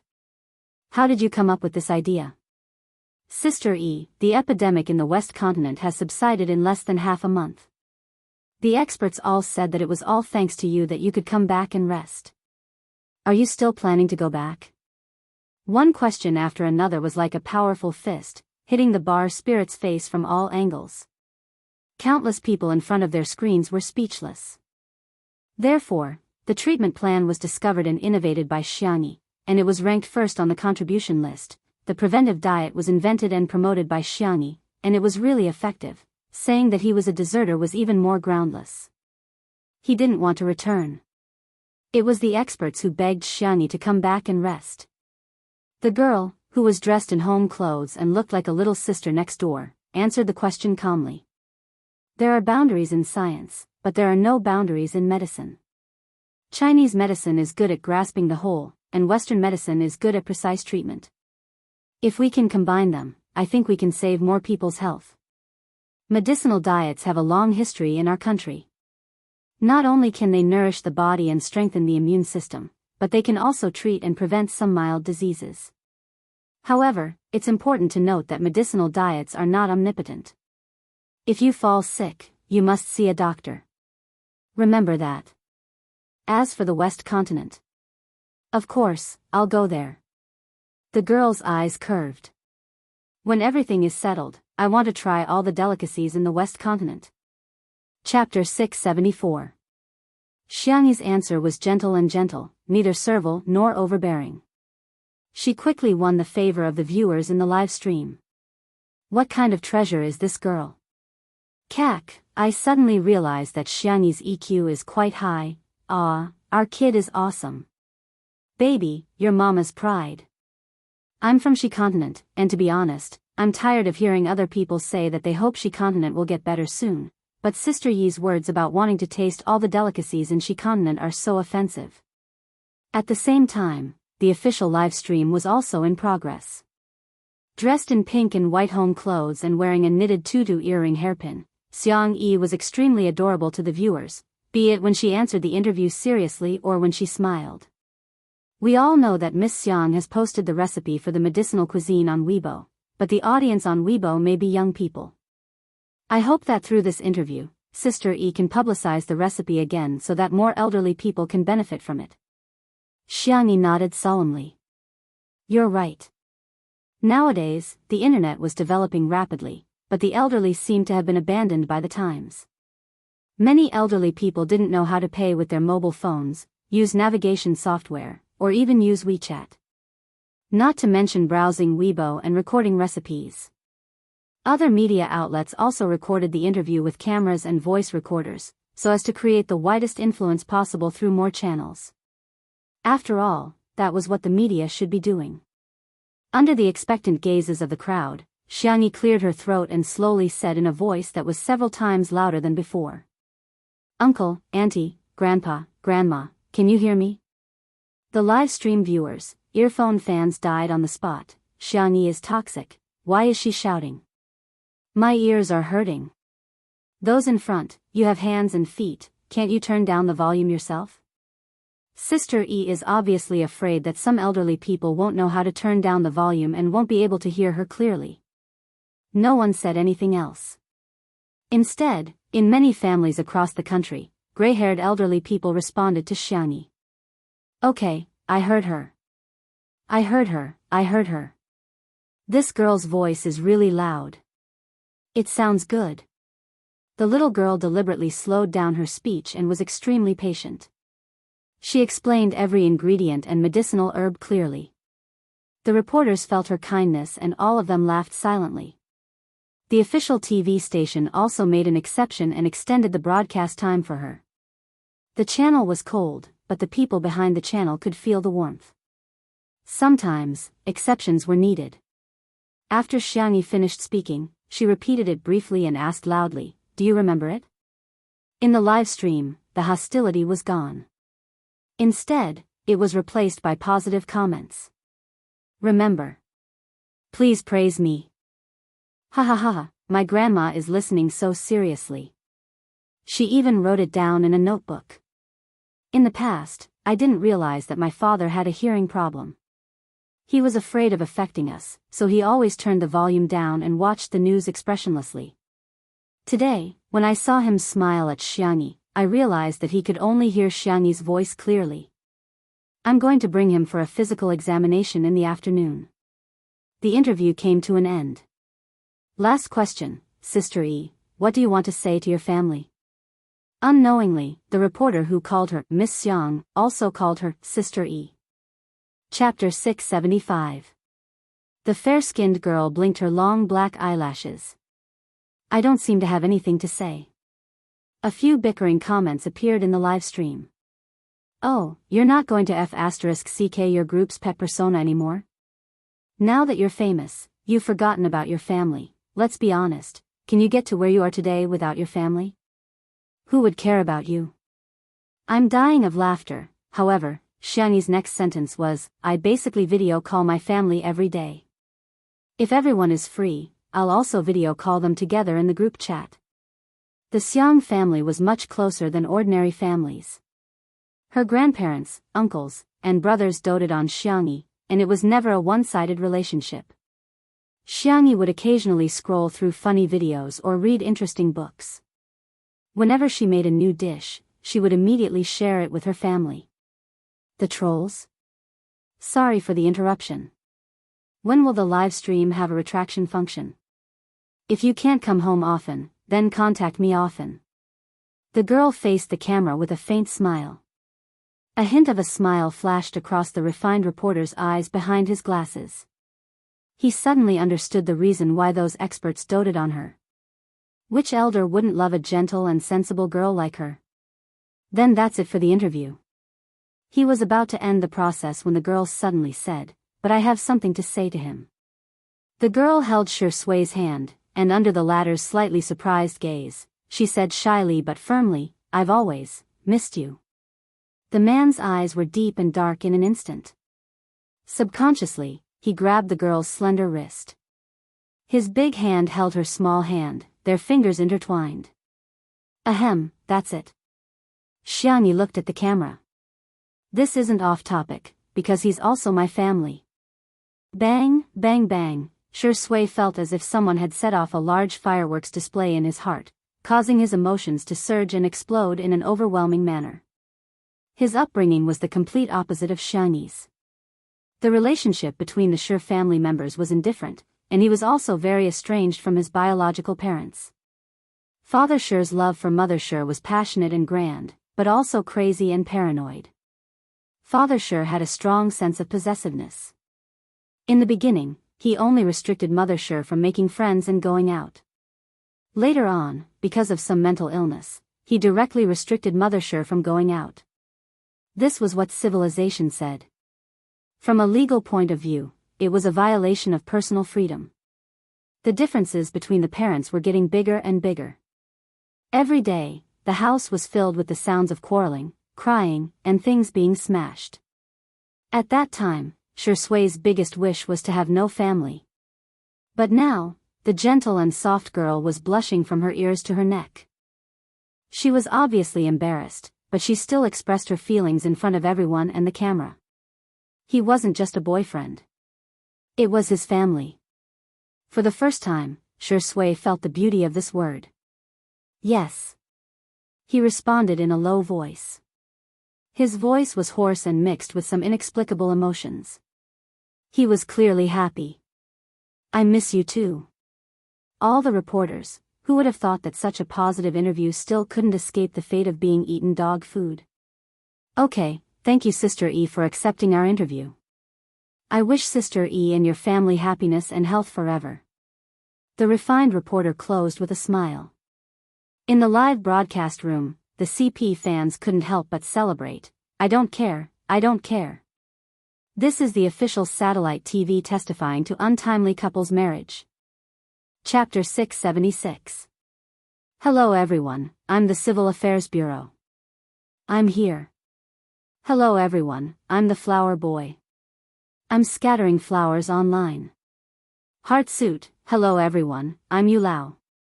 I announce that the red string between these two has been locked. I've swallowed the key. They must be together for the rest of their lives. The interview came to an abrupt end when Shui and Xiangyi looked at each other and smiled. However, the live broadcast was still ongoing. Thus, the audience in the live broadcast room discovered, the professional reporters, who had been busy just a moment ago, gave Xiangyi a simple and honest smile. Some of the more timid ones were so scared that they trembled. What's going on? This scene is too much like a zombie movie. Everyone was too embarrassed to speak first. In the end, It was the refined reporter who said what everyone was thinking. Ahem, Sister E, it's almost time for dinner. We've prepared some ingredients, I wonder if we can. The Chinese language was broad and profound. The appropriate amount of blankness created an indescribable effect. Xiang Yi immediately understood. Everyone has worked hard. Why don't you stay for a meal? The atmosphere suddenly became familiar and cheerful. Okay, thank you, Sister E. Sister E, don't worry, I'll definitely only eat one bowl of rice. Oh, I'm so embarrassed. Sister E, I'll help you feed the pigs. What are you doing? Snatch the job. Let me tell you, I'll make it clear. I'll fight anyone who tries to snatch the job from me. The netizens, fine, they were used to it. Sister Yi's routine was over. The refined reporter smiled and said, "Thank you for your hospitality then." The group entered the manor. Even though many people had watched the live broadcast, they were still shocked by the picturesque scenery of the countryside. There was a glass greenhouse, a large vegetable field, chickens, ducks, pigs, and geese, as well as a small rabbit farm in the distance. It was simply a place where the gods lived. The group of reporters rolled up their sleeves and rolled up their trousers, working very smoothly. The large yard became lively. The reporters had brought a lot of ingredients. After some thought, Xiang Yi moved the barbecue grill that she hadn't used in a long time to the yard and began to process the ingredients. The meat was marinated with eggs, starch, salt, oyster sauce, and so on. She also specially marinated spicy and pickled pepper. Shrimp paste, chopped, mixed with cooking wine, egg white, bean powder, and a small amount of white sugar. The vegetables were washed and neatly arranged in white or wooden utensils, to form a harmonious color. In addition, he took a 9-grid electric hot pot and skewered the fresh hand-beaten beef balls, fish balls, kelp, tofu, and other wooden skewers delivered by Little Rabbit Farm in the morning. After adjusting the taste of the soup base, it instantly defeated the odor from the convenience store. The fragrance filled the air, and not long after, the sound of saliva being swallowed could be heard everywhere. Whoa, this is too fragrant, I can't stop drooling. Is this how Sister E cooking? It's terrifying. The little girl she thinking thought she's down, the refined reporter asked curiously, Sister E, what's troubling you? Why don't you tell us? We can help you think of a solution. 3 cobblers are better than zhuge-liang, not to mention there were so many of them. I'm thinking about what to make for the main dish. After a pause, the girl's gaze fell on the chicken coop. I've already thought of it. It's just those chickens. I think they have low blood sugar. The refined reporter? Xiang Yi said sadly, looks like I'll have to add more sugar when I fry them. The refined reporter? Chapter 677. The audience's reaction was exactly the same as that of the refined reporters. Little kid, are you as confused as I am? Chicken, oh. Are you listening? Speak. Adding sugar while frying is okay. Sister E, are you trying to make me laugh to death so you can inherit my summer homework? The bullet screen was filled with heartache for the chicken. Xiang Yi caught the chicken at lightning speed. The scene of killing the chicken was too gory, so the cameraman didn't film it. By the time the shot was taken again, the chickens were already in a row and lying cleanly on the chopping board. The situation immediately changed. Chicken bro, have a safe journey, candle. A family should be neat and tidy. Dog head, so cruel. Sister E, can you send me a copy when you're done? I'm different. Sister E, tell me where your house is. I can send myself over for a meal. In the kitchen. Xiang Yi was going to make rock and roll fried chicken today. This dish is very simple to cook. Everyone can try it. Xiang Yi heated up the oil in the pot while interacting with the audience. After the oil was heated, she first added ginger slices and stir-fried them until they were fragrant. Then, she added the peppercorns to make the sauce smell. Finally, she added the small pieces of chicken. The soul of the rock and roll fried chicken, sweet sauce, was naturally indispensable. The girl's movements were neat, and her slender body had great explosive power. From time to time, she would toss the ladle.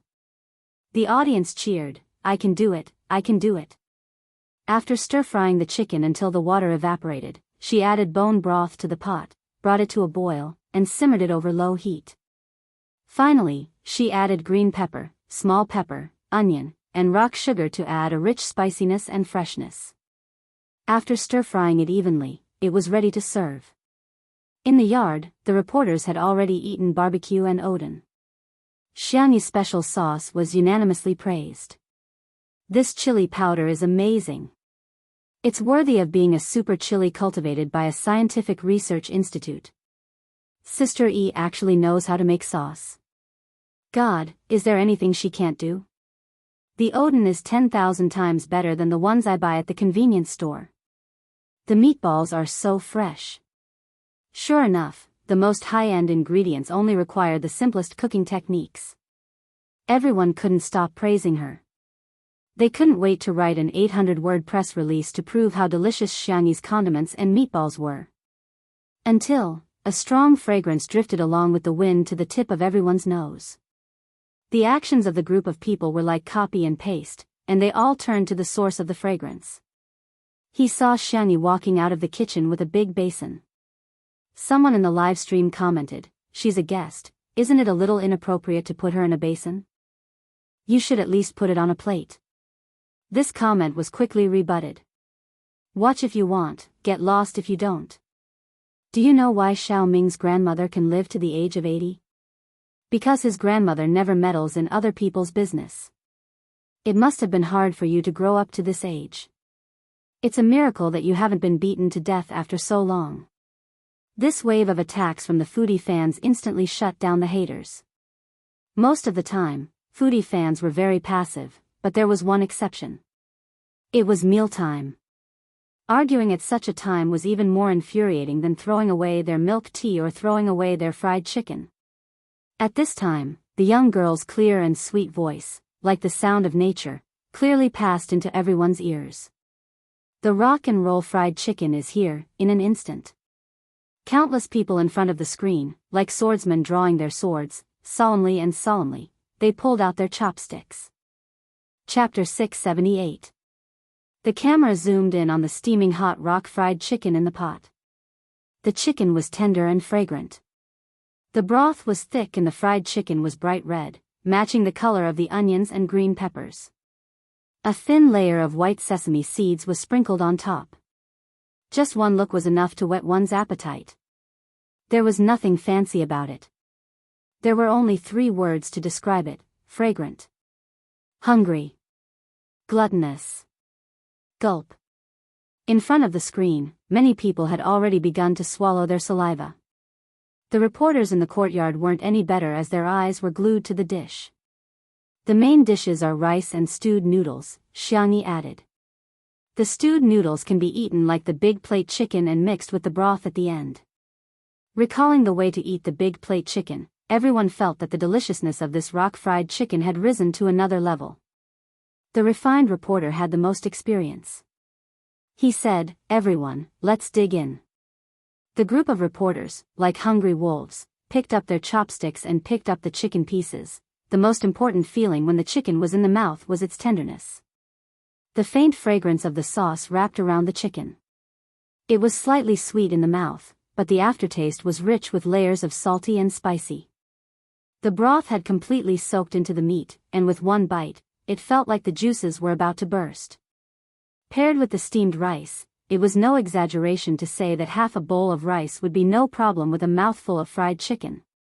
Paired with a glass of cold beer or cola, it was as if the depths of one's soul began to tremble. Strangely, no one at the table spoke. The only thing the audience could hear was the sound of food being chewed. F***ck. This damned stereo sound. I'm having a great time eating instant noodles in front of the screen. Today's fried chicken is so delicious. Director Lee, come out for a chat. Last time you said you wanted to update the equipment, it was all for the sake of filming food, right? Where's your original intention? Are you here to film a variety show or a mukbang broadcast? Xiangyi knew that Shi Sui's taste was relatively light, so she specially made a light meal for him. The two of them sat at the side and ate the vegetables, enjoying the feeling of peace and quiet. "Do you want some soup?" Xiangyi asked. "I also made seaweed and egg soup, it's in the kitchen." Before Shi Sui could say anything, someone immediately said, I'll get it. How can I let Sister E work for me?" The man happily scooped the soup, but Shi Sui's phone suddenly vibrated. He glanced at the caller ID and raised his eyebrows slightly before answering the call. After a few words, the call ended.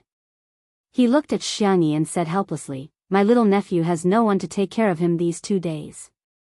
His parents want to send him over to stay temporarily." Xiangyi had an impression of her little nephew. She had met him during Xiang Yin's 60th birthday banquet. He was a decent and adorable little boy. The little girl had always liked the cubs of all kinds of creatures. Her eyes curved into crescents. "Okay, what does he like to eat? I'll make them for him." Shi Sui felt slightly unhappy, but she didn't show it. She said calmly, "He's not picky about food. He can eat anything." As he spoke, the staff member led a little boy over and said somewhat helplessly, There was a couple who left the child behind just now. They said they were looking for Shi Sui." Everyone's gaze simultaneously fell on the little boy she was holding. The boy was about 4 or 5 years old. He was delicate, and adorable. He had a head of naturally curly chestnut hair and was wearing a British-style shirt and suspenders. He also had a pair of well-polished leather shoes on his feet. The only thing that was out of place was his expressionless face. Chapter 679. Shiryu? Xiangyi stood up and called the little boy's name. Shiryu kept a straight face and nodded like an old man. "Hello, Sister Xiangyi." Xiangyi said, "Wow, you still remember me." It had been a few months since she had transmigrated to the past when she met Shiryu. It was rare for a child of his age to be able to accurately call out her name. She walked up to Shiryu and blinked. "Can I hold your hand?" Shiryu obediently placed his little hand in her palm. He secretly glanced at Shi Sui. The man's face darkened visibly. He walked up to Shi Sui. The man had a strong aura and looked over indifferently. Shiryu braced himself and greeted, "Hello, uncle."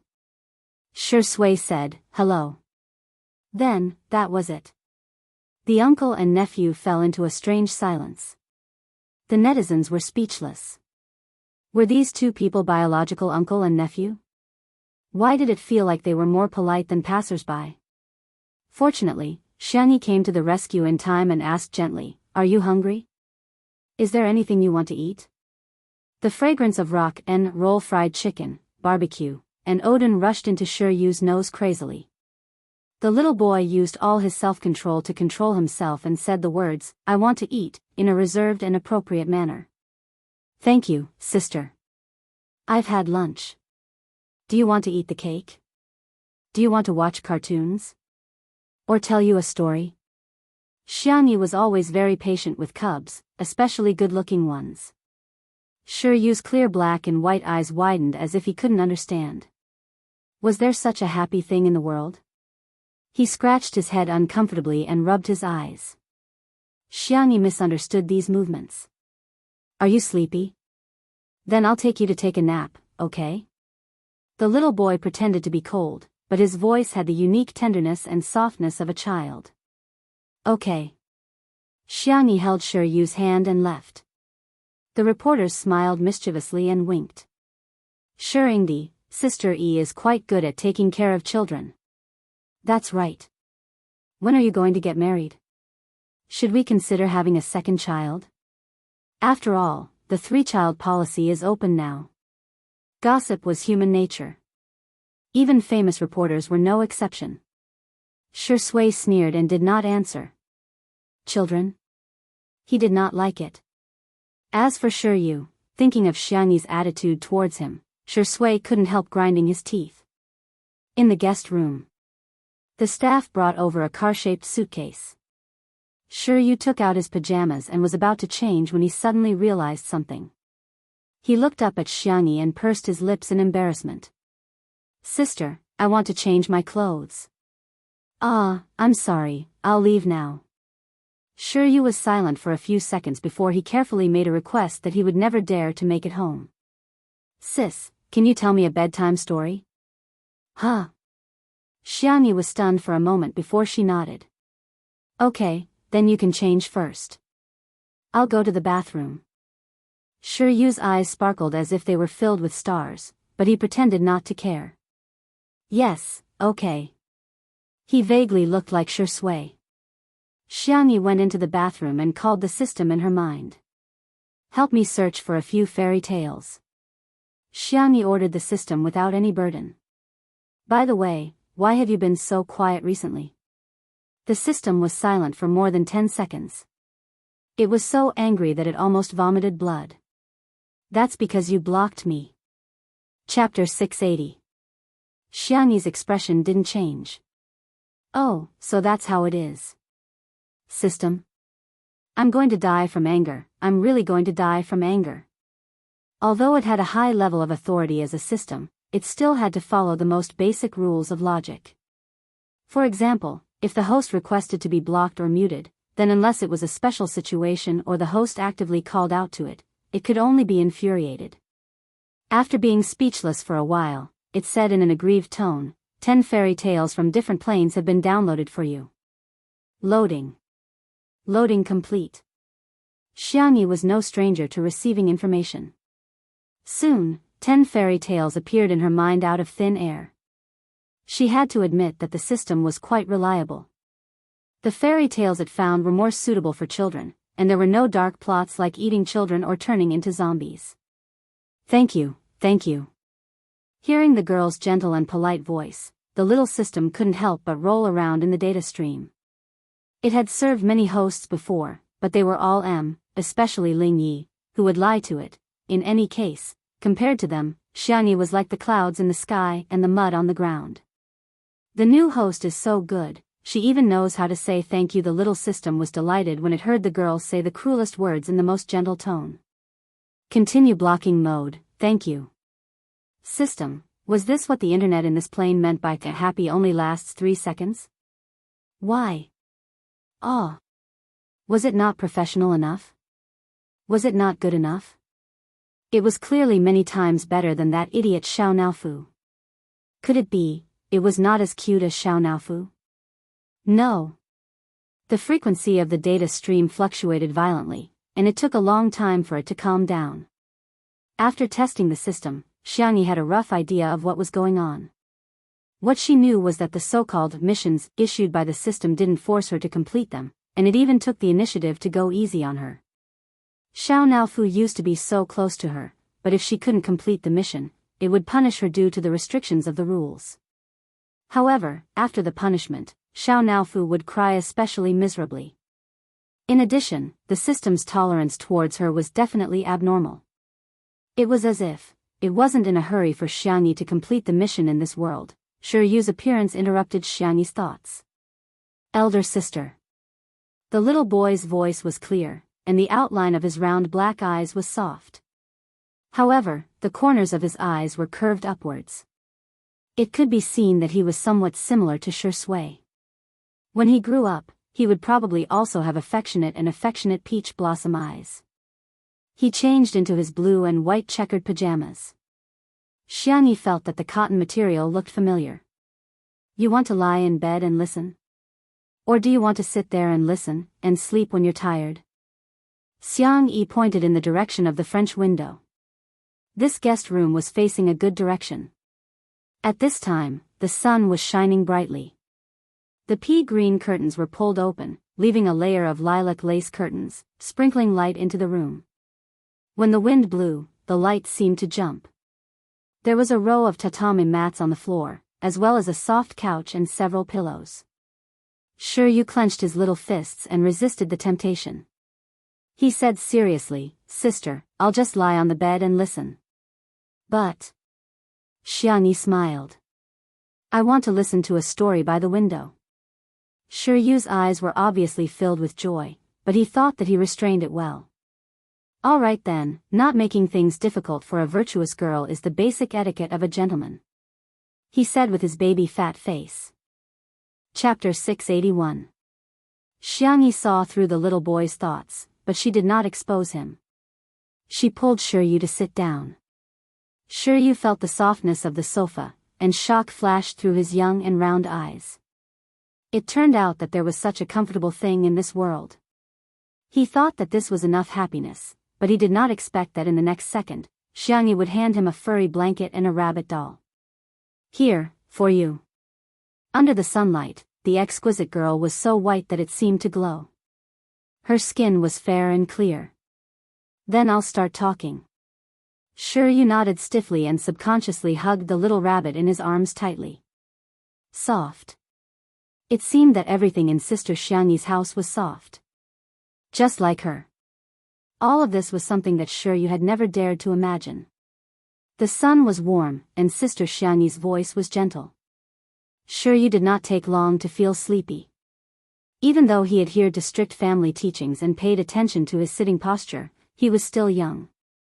Not long after, the little one sank into the cloud-like softness. Prince Lemon found Princess Orange and told her that in this world, every fruit is different, but every fruit is worthy of love. Shiryu was sleepy, but he still stubbornly asked, "Sister, what if no one likes it?" Xiangyi was deep in thought. For example? Princess Durian. Shiryu used the fruit he hated the most as an example. His long eyelashes drooped, casting a faint shadow. What if no one in the world likes Princess Durian? Xiangyi was silent for a while and patted his little head. Maybe the prince who likes durian is still far away. If you wait a little longer, he will appear. Shiryu's long eyelashes trembled. But, what if he can't wait? Sister, you can't guarantee that your answer is 100% correct, right? After asking, he regretted it a little. Shiryu had an ability to express and reason that exceeded his peers. In a sense, he could be called a genius. However, the people around him would always treat him like a child. Even if he could solve a problem that even adults could not solve, he would only receive an impatient sentence from his father. What's the use of solving this? Or, they would be treated like monkeys by others. Shiryu, come and perform a pie table. When he recited it, those people would often look surprised. Not bad, you're quite powerful. Then, he changed the topic, but he's still a child. Learning so much will spoil his brain. Who knows, I might accidentally become Shang Zhongyong's. You were smart when you were young, but now that you've grown up, you're just like everyone else. There were very few adults who could answer the questions he asked. Whenever they couldn't answer, they would come up with all sorts of excuses to brush him off. Children don't need to know these things. You'll know when you grow up. Go away, don't bother me. You can search for it on your phone and you'll know. Over time, Shiryu got used to it. He thought that if Sister Xiangyi couldn't answer his question, she would probably be put in a difficult position. She would also be worried about how to answer him perfunctorily. Unexpectedly, Xiangyi cupped her cheeks with her little hands and said in admiration, "Shiryu, you're so amazing to think of such a problem." He was stunned for a moment. Then, he heard the girl say seriously, "Everyone can have their own opinions and opinions. That's just my answer. What about you, Shiryu? What's your answer? Can you tell me?" Chapter 682. Huh? Shiryu was stunned. There was no rebuttal, no ridicule, and no perfunctory attitude. Instead, she treated him like an adult, respectful and equal. This was beyond Shiryu's understanding. After his mind went blank for a moment, Shiryu clenched his fists excitedly and expressed his opinion. "I think that other than the possibility that Sister mentioned, there is also another possibility. Perhaps Princess Durian will never be able to wait for her prince in her lifetime, and she might be hated by others. But it doesn't matter. She also hates others, so..." The little boy hesitated for a moment and did not dare to say his true thoughts. He was so smart and sharp, so he was afraid that Xiangyi would guess that the Durian princess was himself. So Princess Durian lived a happy life alone? Xiang Yi added the end. Did I guess right? Shi Yu looked up at her and then lowered his head to look at his toes. Yes, you're half right. Xiang Yi was very distressed. Huh? Her confused tone satisfied Shi Yu to a certain extent. He deeply felt that he was needed. Xiang Yi's sister was an adult, but he could help her answer this question. The little boy subconsciously straightened his back and said seriously, because a person won't be happy. I see. I think what you said makes sense, Shi Yu. But I want to refute. Just like you said, I can't prove that my answer is correct. Similarly, Shi Yu, you're the same. Why can't a person be happy? Just like in this world, boys can be with girls, boys can be with boys, and girls can be with girls. However, even if you don't choose, I think it doesn't matter. People can choose to be with others, and of course, they can also choose not to be with others. As long as it's the lifestyle they like, it's fine. Even if Shi Yu was a genius, the amount of information in Xiang Yi's words was still too much for him. Xiang Yi's point of view was something he had never imagined. Let me tell you a secret. Sister likes her family very much, her grandparents, her uncles, her brothers, and her boyfriend. But occasionally, she would want to be alone. I like to cook. I'm happy to cook for my family, but I'm also happy to cook for myself. It doesn't matter if Princess Durian can't wait for the prince. She can still be a happy the little princess. Shi Yu's dark eyes slowly brightened, outside the door. Shi Sui came over with desserts and warm milk. The live stream was still going on, but it could not be filmed in the guest room. Someone commented, looks like Shirindi is cold on the outside but warm on the inside. Although he's not affectionate with his little nephew, his body is very honest. Soon, a large number of comments appeared on the screen. Young man, you're too naive. I bet all of Wei Long's dignity that it's all for Sister E. I think Shirindi is jealous, ha ha ha. The thought of his girlfriend being in the same room with another male creature, even if it's a child, must make him feel uncomfortable. Hearing the conversation between Xiang Yi and Shi Yu, Shi Sui's first reaction was to turn off the microphone. Then, he knocked twice on the door. Xiang Yi came over to open the door with a little Shota following behind her. Seeing how clingy the little guy was, Shi Sui narrowed her eyes. Shi Yu shrank his neck, instinctively sensing danger. Chapter 683. Fortunately, Uncle Shi Sui didn't seem to be crazy enough to beat up a child. He handed the tray to Xiang Yi and said indifferently, I'm afraid you two will be hungry. Shi Yu heaved a sigh of relief. Xiang Yi took it.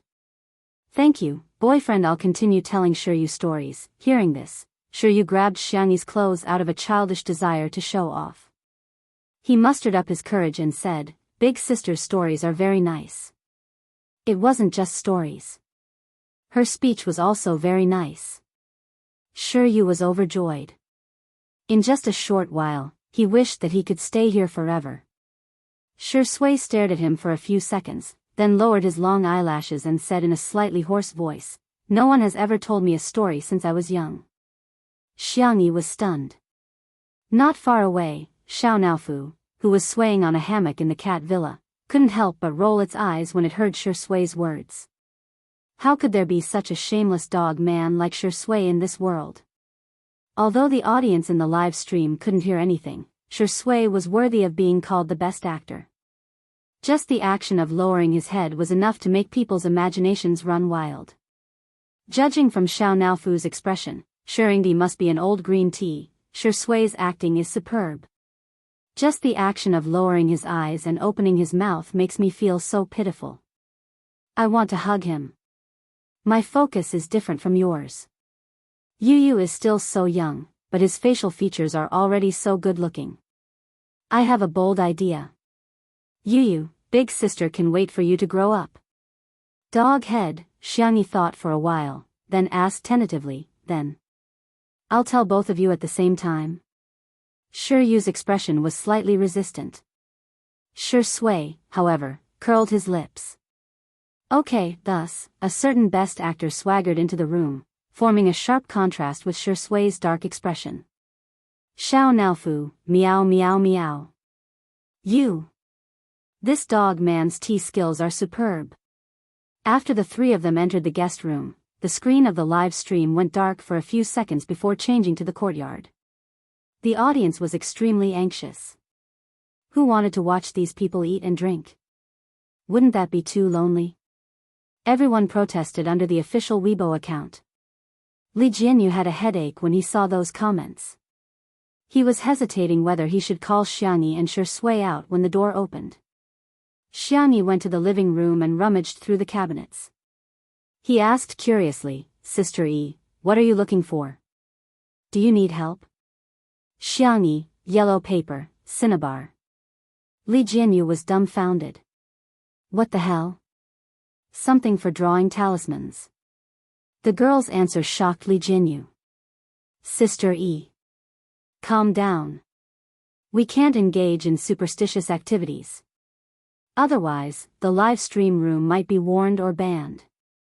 Sure you can't sleep. It might be because of psychological reasons. I'll draw a talisman to coax him. Xiangyi looked calm.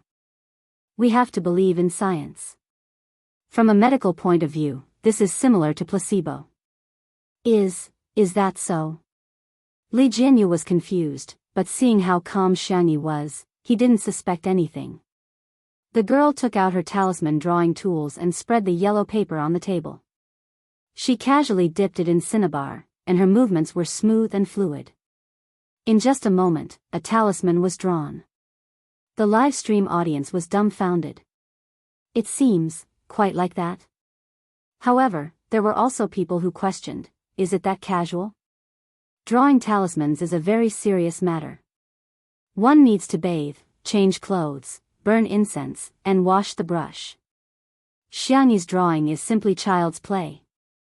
Chapter 684. There are congenital and postnatal talismans. To put it simply, congenital talismans can only be drawn by geniuses. As the saying goes, a little bit of inspiration is a talisman. The ritual rules for postnatal talismans are complicated, and ordinary people draw postnatal talismans. However, Xiangyi drew postnatal talismans. You can choose not to believe it, but you can't be disrespectful, right? However, Xiangyi didn't have that many scruples.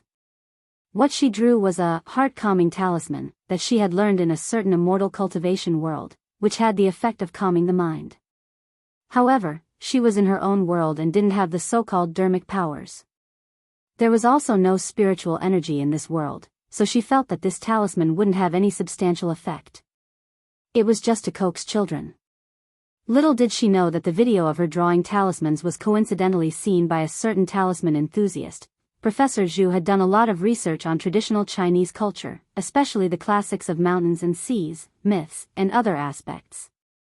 His main job was as a history professor at Nanjing University, and his daily life was very healthy. Apart from teaching classes and guiding graduate students, he would refine herbal pills, take care of the flowers on the balcony, and various vegetables in the backyard. Ever since he had an exchange with a few Taoist priests at an academic event, he had developed a strong interest in talismans. Apart from analyzing the culture, history, and origins behind them, he would occasionally draw a few talismans for fun. After some scientific research, he discovered that it was indeed difficult to draw talismans. Apart from the superstitious factors, the drawing of talismans was complicated, just like traditional Chinese characters. It was already very difficult to remember. Secondly, the talisman maker was required to draw it in one go without any interruptions. These two conditions had stumped a lot of people. Today, he came to attend a study report by a few graduate students. Before it was time, someone had already started watching the video. Professor Zhu wasn't like some old-fashioned teachers who were resistant to popular things. On the contrary, he was quite fashionable and trendy. He felt that as long as the students completed their study tasks, it was fine for them to play games and watch short videos. It was fine as long as it was moderate. Hence, not only did he not reprimand the students, he even held his thermos and watched the video with relish. The video of Xiangyi drawing talismans happened to be playing on his cell phone. At first, Professor Zhu thought that the girl was just fooling around and casually drawing a few strokes, but the moment Xiangyi really started drawing, Professor Zhu subconsciously held his breath. The girl's movements were calm and languid, as if she was drawing a freehand painting of mountains and rivers. A moment later, a talisman was formed in her hand. The student muttered, "What the hell is this? Why does it look like scribbles?" Professor Zhu suddenly slapped his thigh. "Good." The student was shocked and trembled in fear. "Teacher. I don't want to read anymore. I'll start reading now." However, he heard Professor Zhu's praises. "My brush strokes are divine, and I'm done on the first try. The painting technique is not restricted by form, so outstanding. A little spiritual light is a talisman. The people of the world have wasted ink and vermilion. This young lady is a talisman master." Student. "Where? Teacher, are you also spicy tutu? Why is it that when it comes to bootlicking, he's even better than me?" On the other side, at a Taoist temple in South City, a young Taoist also saw the video of Xiangyi drawing talismans. He rubbed his eyes and confirmed it again. Then, he ran away and shouted, "Master, master! Someone drew the same talisman as martial ancestor. What nonsense are you spouting?" The immortal-like Taoist stroked his beard. When he saw the talisman in the video clearly, his pupils instantly trembled. "It's actually a heart-cleansing talisman." Chapter 685. What nonsense are you talking about? The sage-like Taoist priest stroked his beard. When he saw the talisman in the video clearly, his pupils instantly trembled. It was actually a mind-cleansing talisman. The mind-cleansing talisman had long been lost, and their Taoist temple was fortunate enough to leave behind a legacy. Unfortunately, because this talisman was too difficult, it had been lost in the generation of the Grandmaster. The reason why his little disciple could recognize it was because the Grandmaster had left behind a few talismans when he was alive. Unfortunately, although he had the talisman, the drawing technique had been lost. He had painstakingly studied it for many years, but he had only scratched the surface. How could such a young girl draw such a profound and obscure talisman? "Master, why can this sister draw it, but you can't?" The little Taoist priest shook his head and asked. He saw that this sister's drawing wasn't that difficult. The Taoist priest was speechless. "Nonsense. Of course it's because I'm a noob." However, how could he say that in front of his little disciple? He carried his long sword on his back and flicked his horsetail whisk like a master in a xianxia novel. "Disciple, stay in the temple. I'm going to go down the mountain and visit this little friend Xiangyi." The little disciple was confused. "Master, you're not even familiar with her, and you're already calling her a friend?" The little disciple hesitated. "Well, master, hey. Say no more. I've already made up my mind. No matter how you persuade me, I won't change my mind." You want to go with me? That won't do. I don't know when I'll be back. What if you encounter any danger and I can't protect you?" The little disciple's mouth twitched. "Master, what I want to say is that your sword has been sharpened. It won't pass the high-speed railway security check." In the Manor's guest room.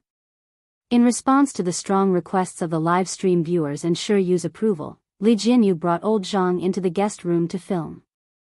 Shiyu was so sleepy that his head was bobbing up and down, but he was still sitting cross-legged.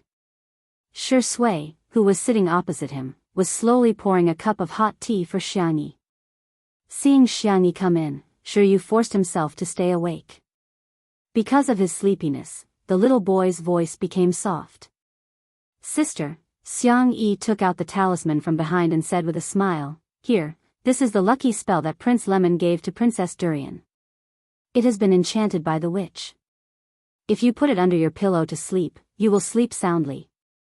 Sure, you already had the concept of Santa Claus is fake and fairy tales are all lies.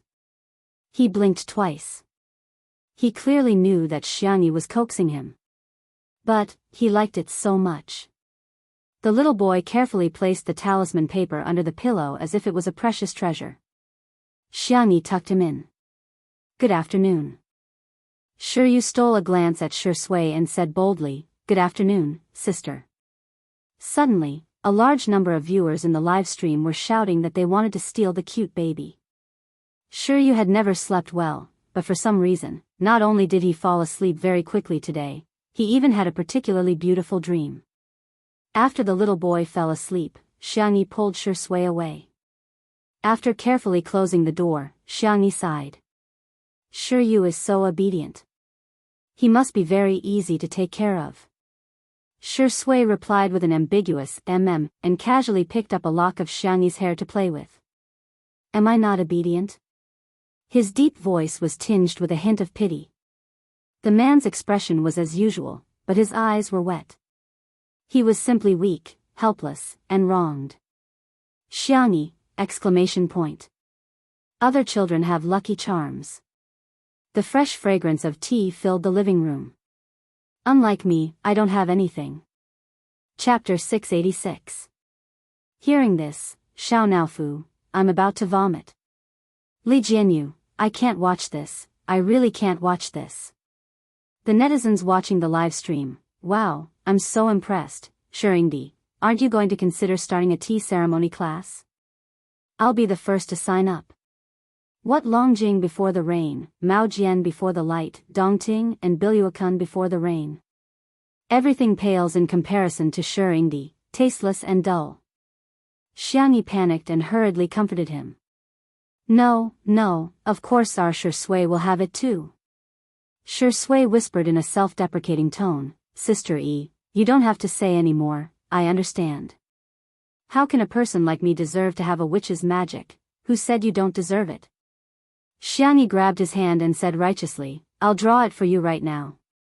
Hence, under the gaze of tens of thousands of viewers, the girl drew one talisman after another. The girl didn't seem to be tired at all. She only stopped when she had drawn a thick stack of talismans and stuffed them into Shi Sui's hands. Is this enough? If not, there's more. Shi Sui grabbed her wrist. The girl had a small frame and slender wrist bones, so he gently squeezed her wrist twice. Are these all for me? Xiangyi nodded vigorously. If there really is a lucky spell in this world, I want to give all my luck to you. Shi Sui's eyes darkened. How should he describe his feelings at that moment? It was like the moment a cold peach soda was unscrewed on a summer day. All the bubbles surged up in an instant. Just give me a little bit. Shi Sui chuckled softly, the corners of his eyes forming a happy arc. Our sister E should be the lucky one forever. In the live stream, the viewers had already gotten used to the public display of affection. Ah, what kind of love is this? Every single dog is stuffed to death, but no couple is innocent, KDL. Today is another day where I'm going to knock myself out and roll around in bed. Professor Zhu invited his friend to help host the report while he himself watched the live stream of Two Under One Roof intently. The student was in a daze. What if my teacher is more addicted to the internet than me? When Xiangyi drew talismans for Shi Sui, Professor Zhu was amazed. In the eyes of ordinary people, Xiangyi was just blindly drawing.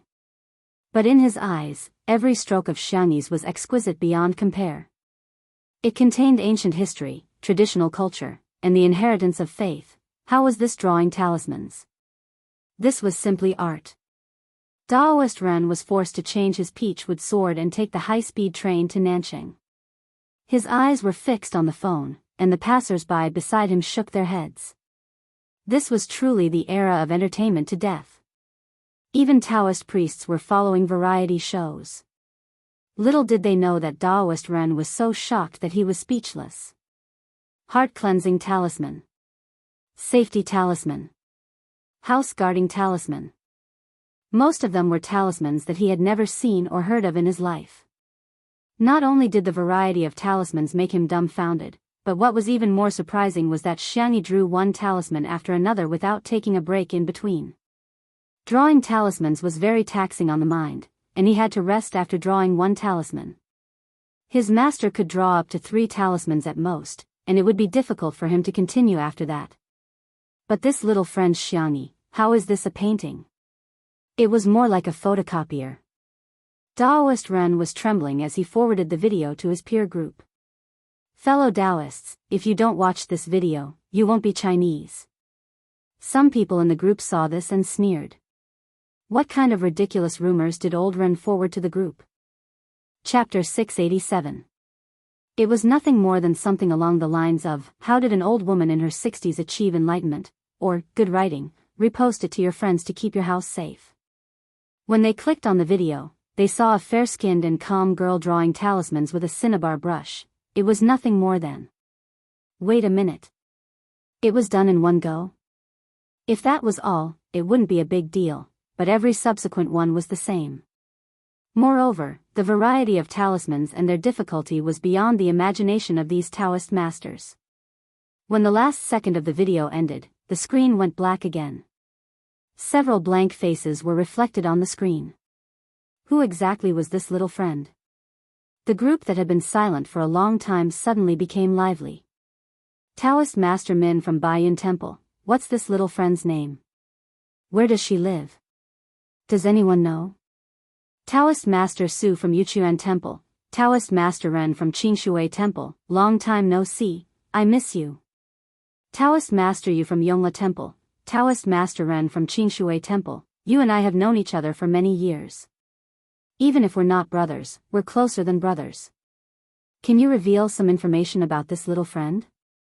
For a moment, everyone rushed to tag Taoist Master Ren.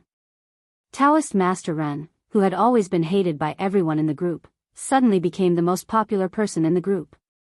In the living room, Li Jianyu was too curious and directly entered the camera. He squatted between Xiangyi and Shi Sui and asked, Sister E, is this talisman really useful? Is there a fortune talisman? It can make me rich in minutes. Or buy a lottery talisman for sure. Xiangyi. No. Li Jianyu didn't give up and squeezed closer to her. With a flattering smile, he said, Sister E, we're all on the same side. It's okay to be a little bit metaphysical. Shi Sui's expression didn't change. She grabbed his collar with one hand and pulled him towards her. Even his clothes couldn't touch Xiangyi. It was full of possessiveness. Li Jianyu put his index finger and thumb together and rubbed it a few times. This action looked inexplicably wretched. In the stream, son, you're so ugly that I'm your father. Sure enough, there's no harm without comparison. Son, your face is so much bigger than Sister Yi's Shurindi. Sister E, look at me. I'm not greedy. Arrange it with the peach blossom talisman. As long as you can recruit a few guys with 8-pack abs. Xiangyi said sternly, you shouldn't have such a mindset. Wake up. There is no such thing as metaphysics in this world. The world is unified by matter. Matter is in motion, and there is a law to its motion. Laws can be recognized, and recognition can develop and change. Li Jianyu? The audience in the streaming room? The reporters, who were about to say their goodbyes, were dumbfounded when they heard Xiangyi's serious words. So Sister E, was this materialistic? So, do you understand? Li Jianyu suddenly felt ashamed. Understand what? Xiangyi said bitterly, what should we believe? Believe in science. Li Jianyu was instantly enlightened and exclaimed, okay, Xiangyi, I'm enlightened. The audience was dying of laughter. What King enlightenment? What the hell are you trying to comprehend? The next second, a certain black-bellied actor calmly said, Li Jianyu, there seems to be a dark shadow behind you. Li Jianyu, who was easily frightened, screamed crazily.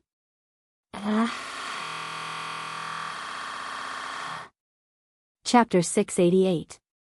Xiangyi, Shi Sui, livestream viewers. Shurindi is so mean, ha ha ha ha, I can understand the first part, but what the hell is with Xiao Moxian's transformation? What do you guys know? Our son is giving us a vivid performance of the pragmatism of the Chinese. We'll believe in whatever spirit it is. TSK, this is the same as putting Confucius, Newton, and Einstein on the table before an exam. Li Jianyu's expression was like a frightened chicken, providing fresh material for the emoji community and the ghost section. Xiangyi held back her laughter. No, he's lying to you. Turn around if you don't believe me. No, no. Li Jianyu would rather die than give in. What if I get sent away when I turn around? Just a moment ago, he had been afraid that Xiangyi would engage in futile activities, but now he was frantically begging Xiangyi. Sister Yi, please give me a talisman. Boo-hoo, don't TV dramas show people burn talismans and dissolve the ashes in water? Drinking it can ward off evil spirits, right? Then our live stream will really be gone. Xiangyi joked. In order to comfort him, she drew a safety talisman and folded it into a small triangle. Here, put it in your pocket. Li Jianyu thanked her profusely and hurriedly stuffed it into his pocket. The viewers expressed that if it weren't for the live stream, they suspected that he would have stuffed it into his sock. Ahem. A refined reporter stepped forward and said goodbye to Xiangyi on behalf of the crowd. Thank you, Sister Yi, for your hospitality. We've already tidied up the yard, so we won't disturb you any further. Wait. Xiangyi got up. I've prepared some specialties from Little Rabbit Farm for you guys. Everyone was polite. How can we accept this? You're even taking food and drinks. What kind of people are we? Yeah, Sister Yi, we can buy it from your online store if we want to eat it. Li Jianyu was shocked. Can you guys get it? I've been single for many years, but I still can't get it. The reporters. They felt as if they had been stabbed in the heart. Get it my ass. At most, he could only go to the seafood market to increase the price by a few times.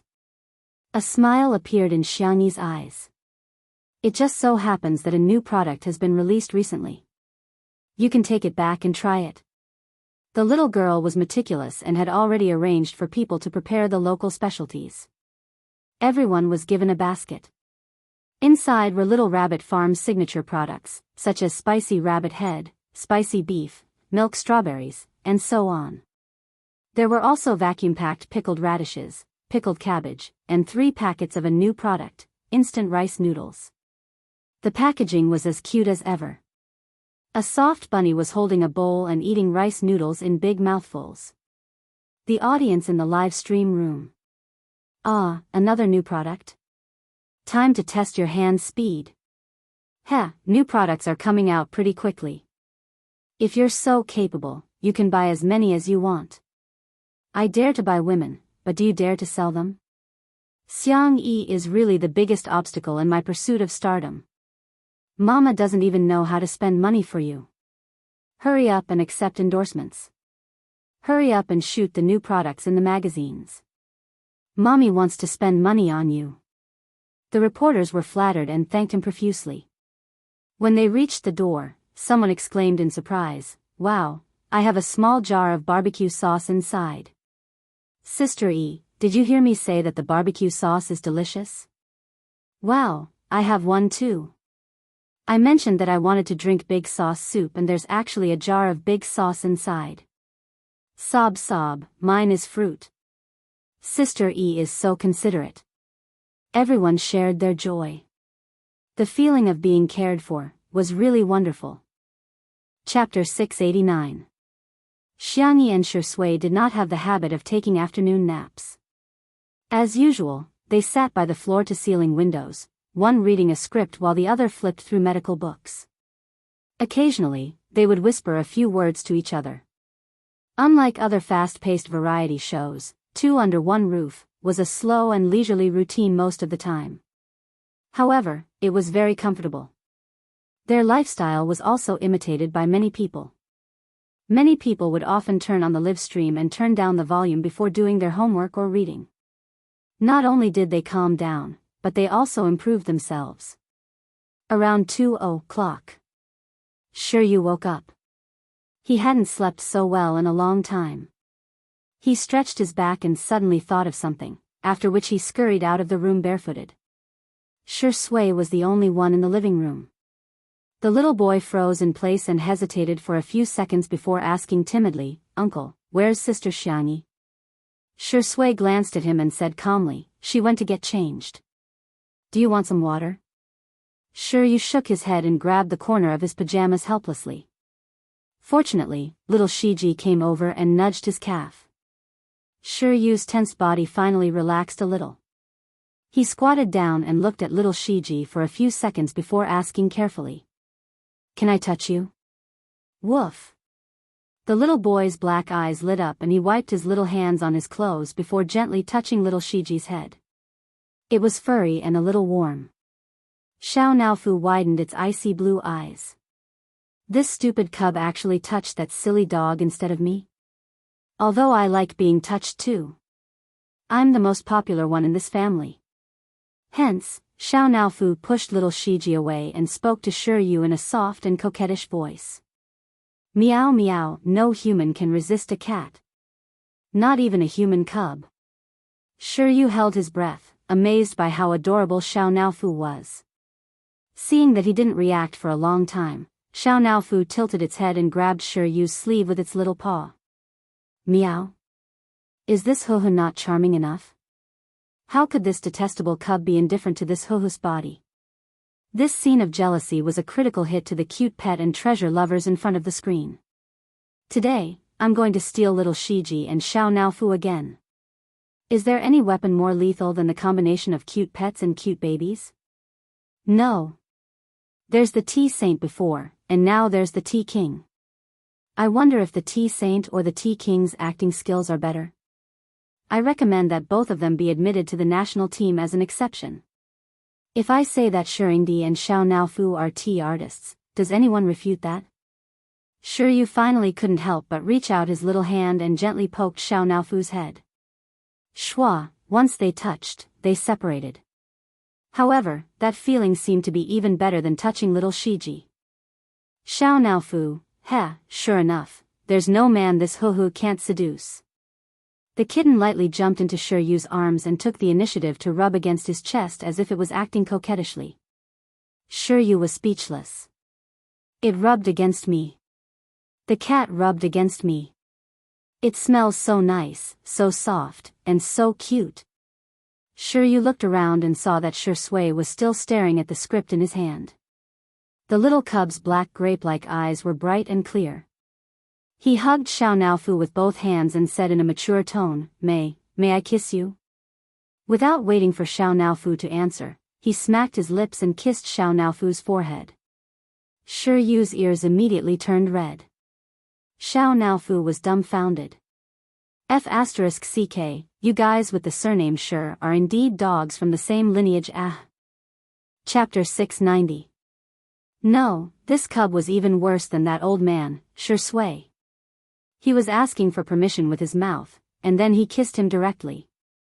This was equivalent to shaking hands in a martial arts competition and then breaking the other party's hand. It was simply unethical. Especially after the kiss, he was so embarrassed that he could not raise his head. Those who did not know would think that this Huhu did something to him.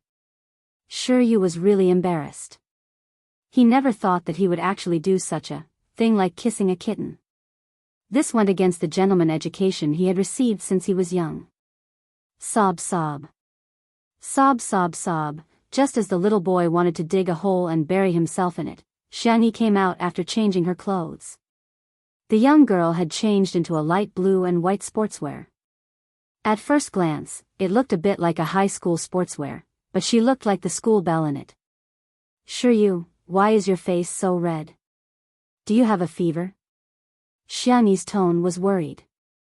She wanted to check the temperature of his forehead, but Shiryu avoided her. I'm fine.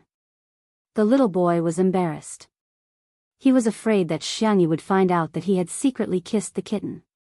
He stuttered a little. Sister, are you going out? Xianyi, yes, I'm going to climb the mountain with your uncle. We'll also dig some wild vegetables and pick some wild fruits or something. Shiryu's eyes lit up. Other than the kindergarten, his range of activities was at home. His parents were too busy and rarely took him out to play. Xianyi suddenly realized something. Then you should call me auntie. Otherwise, wouldn't the three of us mess up the seniority, the man's deep voice came from behind. Call me auntie. Xiangyi's ears were a little hot. Don't talk nonsense. However, under his uncle's kind gaze, Shiryu shrank his neck and called out obediently. Auntie Xiangyi. Now, there was one more person who was embarrassed. Shirsui's thin lips curled up. This little boy was obviously more pleasing to the eye. He ruffled his hair. If you want to go, go and change your clothes. Shiryu could not wait. I'll go now. Shiryu changed his clothes as fast as he could and took the initiative to put a thermos cup, toilet paper, chocolate and other items into his small school bag. It could be said that he saved the adults a lot of trouble. Xiangyi asked if she wanted to help him carry the backpack, but the little boy shook his head decisively. Auntie, I can do it myself. If you need it, I can carry it for you. The audience in the live stream was wailing. Sure enough, other people's children were different. Oh my God, how did you teach your child to be like this? Shiryu's ability to take care of himself is too strong. He doesn't look like a young master from a wealthy family at all. Why is Shiryu such a gentleman? Not only does my brother not help me carry my bag, but he always makes me carry his bag for him. If you don't take it, you're rolling on the ground and crying. Xiao Naofu also insisted on going, so Xiangyi decided to bring it along with little Shiji. Someone commented in the live stream, "Wow, this is like a family of 3 bringing a cat and a dog for an outing." Someone immediately retorted. Bullsh *T. They're clearly 2 dogs. You there? Shiryu doesn't deserve a name? Huh, what a joke. Is little Shiji our Shirsui dog? When the audience saw these comments, they were about to die of laughter. When they clicked on the personal homepages of the accounts that were defaming Shirsui, the netizens made an even more shocking discovery. Many of these people were actually Shirsui's sister. A term rose on the hot search list, #fandom's confusing behavior reward #. Chapter 691. The entry originated from a Joker blogger. She summed up the confusing behavior of fans in the entertainment circle in recent days. For example, a certain popular starlet sneaked into her fan group and was kicked out. A certain new rapper and anti-fans had hundreds of posts. The most hilarious ones were the actions of Spicy Tutu and Shirsui sisters. Raising money for investment? Illegal fundraising? Reporting? Receiving help? Sao Roy, you haven't announced anything yet. So what if you're anti-fans? As fans, we're even more anti-fans. Among them, Spicy Tutu reported the female Durban and won a little red flower from the internet police. She and Shirsui sisters claimed that Shirsui was a gigolo, and some even expressed that they hoped that Xiangyi would take care of them too. As soon as this Weibo post was posted, it received more than 1,000 comments. I've laughed my head off so many times. Spicy Tutu is so cute. Not only is she Buddhist, she's also so silly. Shirsui sisters didn't used to be like this. Why do I feel like she's been assimilated by Spicy Tutu? Of course, the Shirsui sisters would never admit that they were as silly as Spicy Tutu. Don't remind me, we're very aloof, okay? As for Xiangyi, I guess I'll just make do with her. Humph. At the manor. After packing up, Xiangyi and the others were ready to set off with the production crew. As soon as they walked out of the door, they heard a loud and hurried shout. Xiangyi, hold on. Oh. Is he looking for Sister E? Everyone turned to look at him and was stunned. The person was wearing an old blue Taoist robe with his long hair tied up in a crown. He carried a peachwood sword on his back and held a white horsetail whisk in his hand. He looked like an immortal. Of course, that was if one ignored the fact that he was carrying a big iron pot. The netizens watching the live stream were confused. This scene seems familiar. It reminds me of Sanmao Bro, Hades. Huh, so what if you're carrying a big bowl? Look at how big his pot is. Xiangyi was also very confused, but she still nodded politely. Hello, may I know what you're looking for me for? Taoist Ren was excited. Little friend Xiangyi, I'm here to ask for your guidance. Xiangyi. Everyone? Viewers in the live stream room? As the saying goes, fellow disciples are friends. Little friend Xiangni, although we've only met by chance today, in my heart, I've already treated you as an old friend of mine for many years. When it came to being thick-skinned, Daoist Ren was invincible. In the live stream, this person is a scammer? Could it be an actor hired by the production team? I just like small plots without a script. If there was a script, I wouldn't want to read it. That's right, that's right. Aren't we just watching this for fun? Look at the beauty, look at the food, and look at the beautiful scenery. Li Jianyu, son, don't forget your original intention. In the next second, Daoist Ren cupped his hands towards Xiangni. There's no precedence when it comes to learning. I'm here today for no other reason than to ask little friend Xiangni to give me some pointers on the art of talismans. Everyone? What the hell? Talismans? Was he referring to the messy things that Xiangni had drawn? Xiangni, you're being too serious. How could I give you pointers? I'm just drawing casually. At this moment, a few more cars drove over in the distance. Professor Zhu got out of the car first, then helped an old man with white hair, followed by a few young people who looked like students. Miss Xiangni, please forgive me for taking the liberty of disturbing you. Professor Zhu suppressed his surging emotions.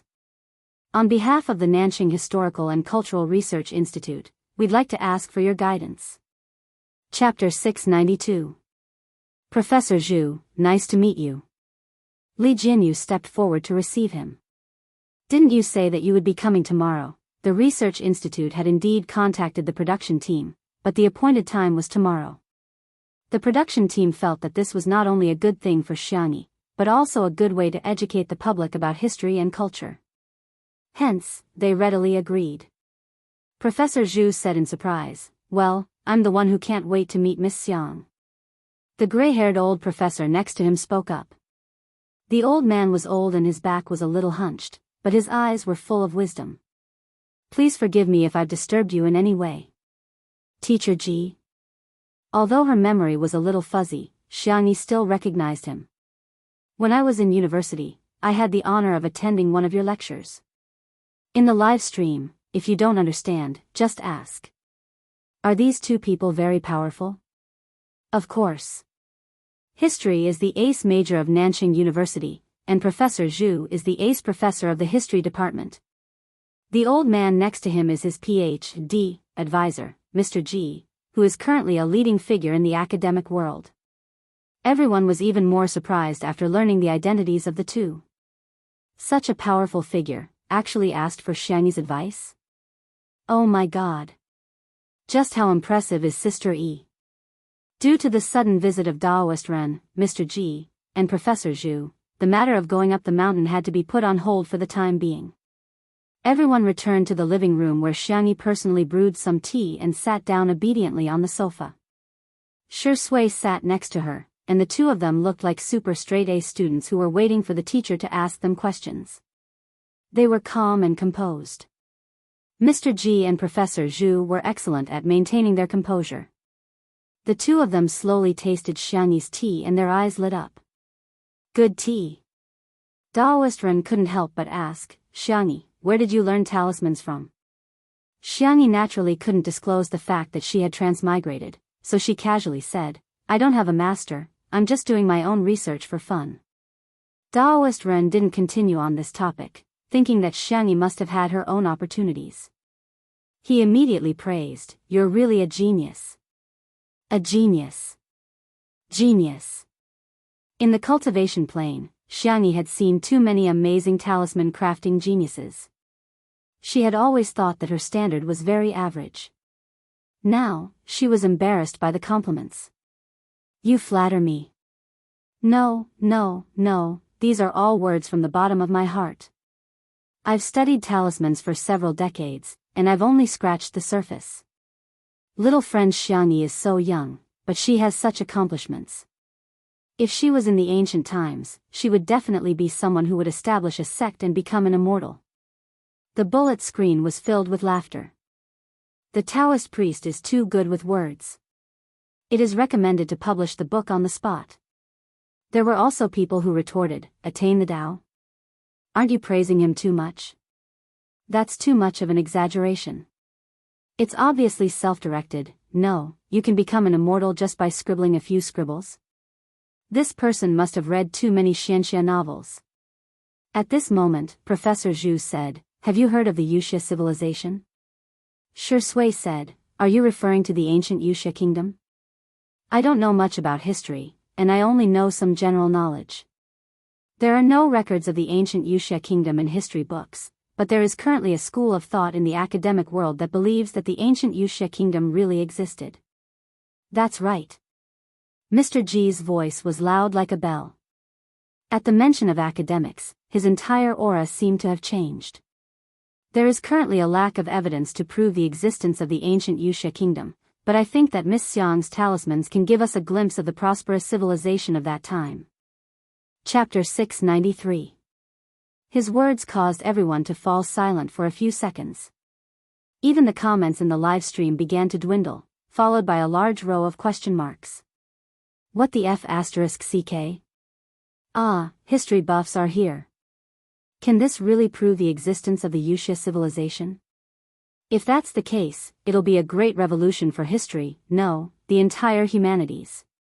In the living room, Professor Zhu added, at present, we generally believe that the most prominent characteristics of the Yuxia civilization are closely related to witchcraft, divination, and sacrifice. According to the records of various eras, talismans, as a cultural symbol, have also changed over time. All of this is traceable, but this clue is missing the most crucial link. Miss Xiang's talismans can help us complete this closed loop. Xiangyi was stunned. Something seemed to have flashed through her mind, but it disappeared too quickly, and in the blink of an eye, it disappeared without a trace. Professor Zhu, I'm very honored to be able to contribute a little to your research. What can I do to help? Can you provide us with some talismans? As well as a video of you drawing talismans. Of course, in addition to a certificate of honor, we're willing to provide a certain amount of monetary subsidies. Xiangyi said, forget about the subsidies, can you give me a certificate or a little red flower? Haha. Both Professor Zhu and Mr. G laughed and looked at Xiangyi with more admiration in their eyes. Look, what a good child. Not only is she diligent and motivated, but she also values money. Xiangyi took out the talisman paper and cinnabar, and tried her best to draw all the types of talismans in her mind. Thus, everyone watched helplessly as the little girl continuously drew over 100 talismans with her own strength without stopping even once. The students brought by Professor Zhu were recording a video at the side. While recording, they were amazed by Xiangyi's memory. The drawing method of each talisman was very complicated, and mistakes could be made with the slightest carelessness. However, Xiangyi did it smoothly from beginning to end without making a single mistake. That was enough to show how powerful her memory was. After drawing hundreds of talismans, Xiangyi's hands were still very steady, which meant that her concentration had reached a terrifying level. If such a person were to engage in scientific research, her achievements would definitely be immeasurable. The students looked at each other in dismay. All of them had long faces. Alas, what kind of rookies are we? Time passed. Swish, after finishing the last stroke, the girl exhaled softly. She drew all the types of talismans she could think of.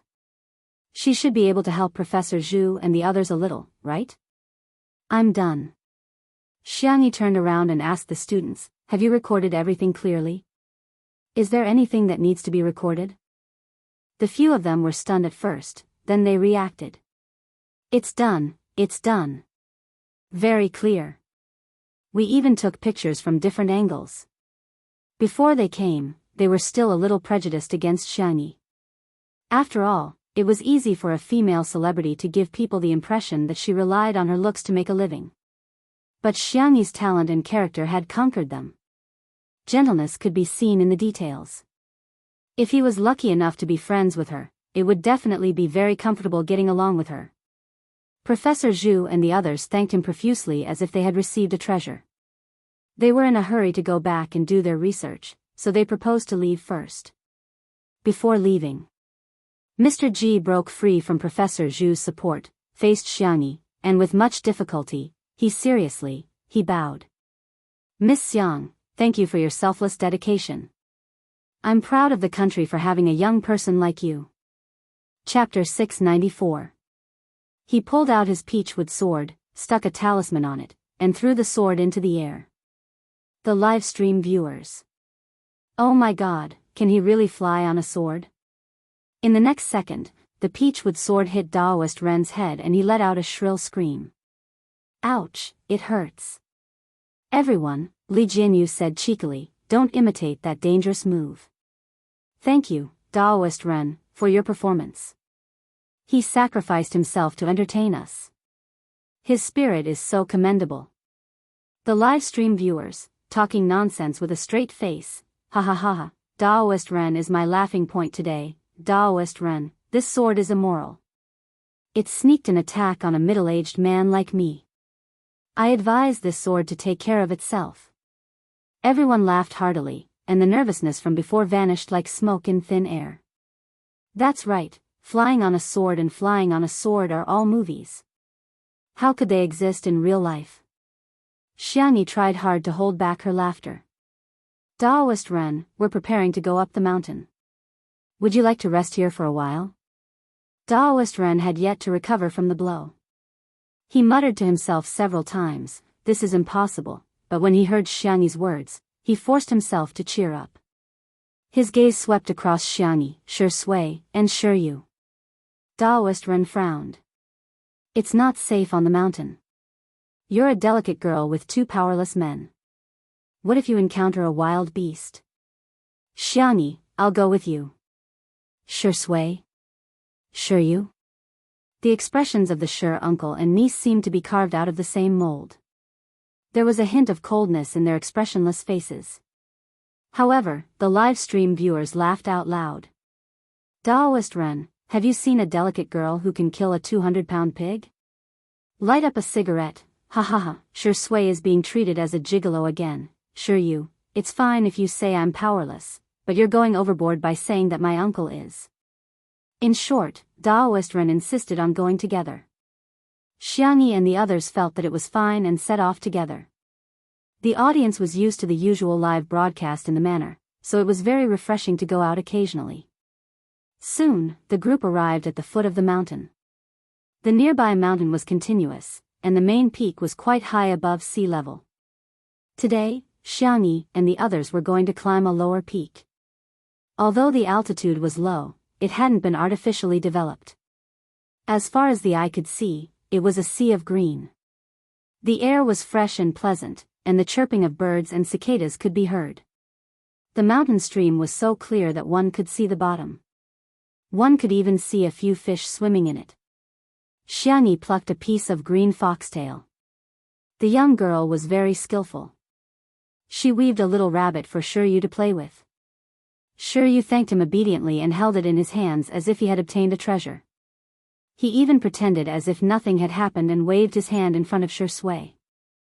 The little kid's subtle desire to show off was greatly satisfied. Uncle, I have it but you don't. The next second, Shui spoke softly, adding a touch of tea fragrance to the forest. Sister E, can I have a little rabbit too? Xiangyi said without hesitation, sure. Of course, she had to satisfy her boyfriend's request. The young girl quickly made 2 little rabbits for Shui. Shui took them and smiled. Sister E is very nice. As long as you like them, Xiangyi said with a smile. She turned her head to see if there were any edible wild vegetables. While she wasn't paying attention, Shui waved the 2 straw bunnies in front of Shiryu. The cold and handsome man, whose bone structure was so good that there was nothing to nitpick about, said seriously, see? I have 2 little rabbits. Chapter 695. He pulled out his peachwood sword, stuck a talisman on it, and threw the sword into the air. The live stream viewers. Oh my god, can he really fly on a sword? In the next second, the peachwood sword hit Daoist Ren's head and he let out a shrill scream. Ouch, it hurts. Everyone, Li Jinyu said cheekily, don't imitate that dangerous move. Thank you, Daoist Ren, for your performance. He sacrificed himself to entertain us. His spirit is so commendable. The live stream viewers, talking nonsense with a straight face. Ha ha ha ha, Daoist Ren is my laughing point today. Daoist Ren, this sword is immoral. It sneaked an attack on a middle-aged man like me. I advise this sword to take care of itself. Everyone laughed heartily, and that bit of nervousness from before vanished like smoke. That's right, flying on a sword and flying on a sword are all movies. How could they exist in real life?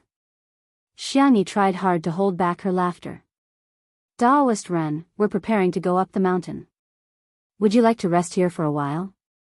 Daoist Ren had yet to recover from the blow. He muttered to himself several times, this is impossible, but when he heard Xiangyi's words, he forced himself to cheer up. His gaze swept across Xiangyi, Shi Sui, and Shi Yu. Daoist Ren frowned. It's not safe on the mountain. You're a delicate girl with two powerless men. What if you encounter a wild beast? Xiangyi, I'll go with you. Shi Sui? Shi Yu? The expressions of the Shi uncle and niece seemed to be carved out of the same mold. There was a hint of coldness in their expressionless faces. However, the live stream viewers laughed out loud. Daoist Ren, have you seen a delicate girl who can kill a 200-pound pig?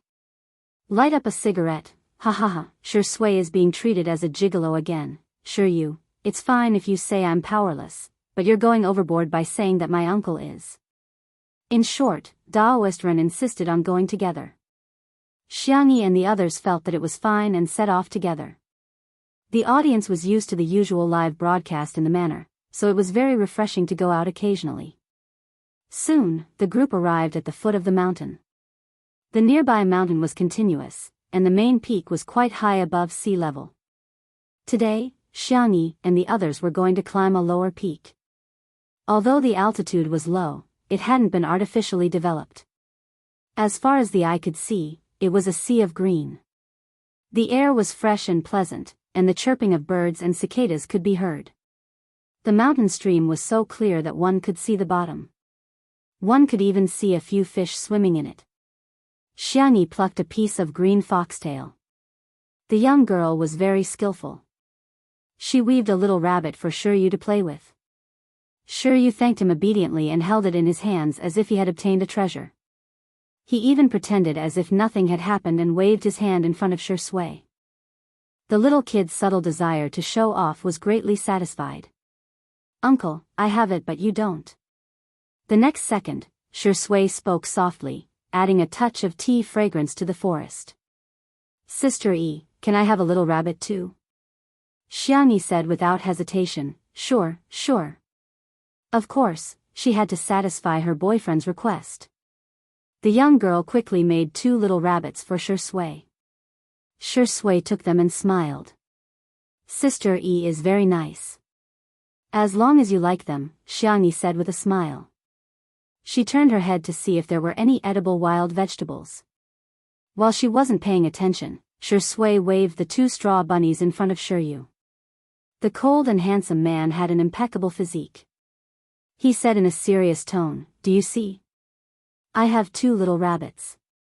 The order of the 2 chapters had been changed. It was time to refresh. Chapter 696. Shi Yu was speechless. The little Shoto was speechless.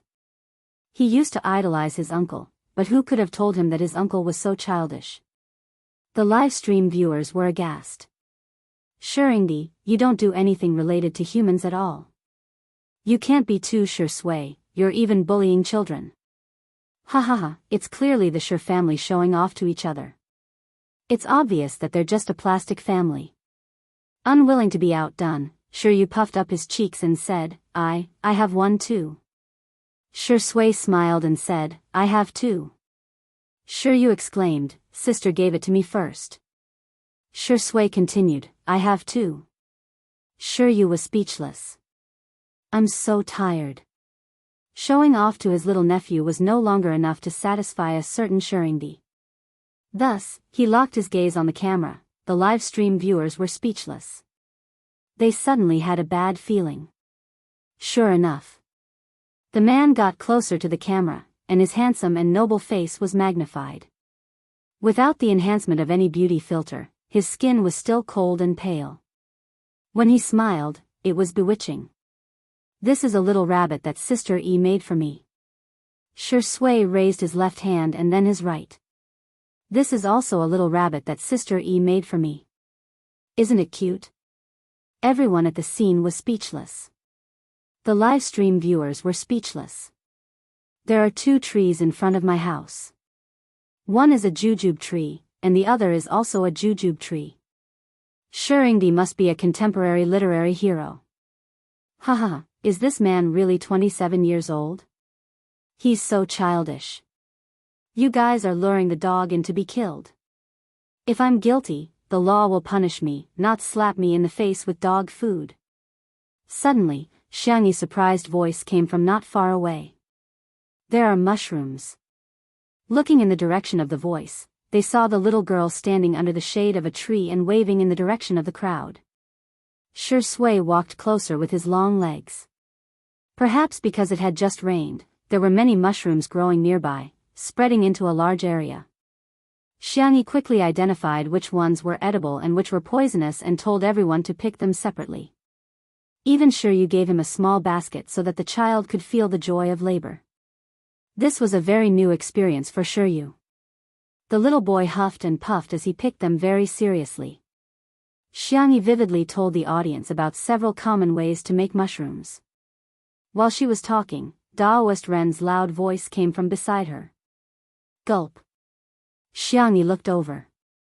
Daoist Ren said awkwardly, well, I was in a hurry on the way, so I ate a boxed lunch on the train. Xiangyi, when you started talking about food, I got hungry. Xiangyi didn't say anything. Her expression was solemn as she stared at Daoist Ren. Seeing that she didn't say anything, someone in the live broadcast room suddenly picked on her. Is this how you treat your guests? That's right, Rendauda came all the way here. Isn't treating him to a meal the most basic social etiquette? Daoist Ren is talking to her and she's ignoring him? Is there something wrong with her? Is she getting arrogant because she's popular? The group of people was filled with righteous indignation. In the next moment, the camera slowly switched and many people screamed in front of the screen. Ah! Through the high-definition camera, the crowd saw that on the tree behind Daoist Ren, a snake had climbed up a mountain at some point. The audience in the live broadcast room instantly went crazy. F***CK. This is a F***King venomous snake. F***CK. I was so scared that I dropped my tablet. It's over, it's over. This snake is super venomous and fast. Is the production team going to die here? Chapter 697. Guishanfeng's real name was King Cobra. It was ferocious and had quick reflexes. Most importantly, it was highly venomous and was one of the most dangerous snakes in the world. The scene was so quiet that one could hear the wind and no one dared to make a sound. Even the experienced cameraman Lao Zhang's hands couldn't help but tremble. Who wouldn't be afraid? It was a venomous snake. They might even lose their lives here. Daoist Ren had his back to the tree and because of his perspective, he was the only one who didn't understand what was going on. He even shamelessly discussed the topic of freeloading with Xiangyi. Xiangyi, it's getting late. I can't catch the high-speed train with my old bones. Can I stay for a simple meal? Don't worry. I won't freeload. I'm willing to teach you the unique swordsmanship of Qingshui Temple. It's the ultimate technique of my temple.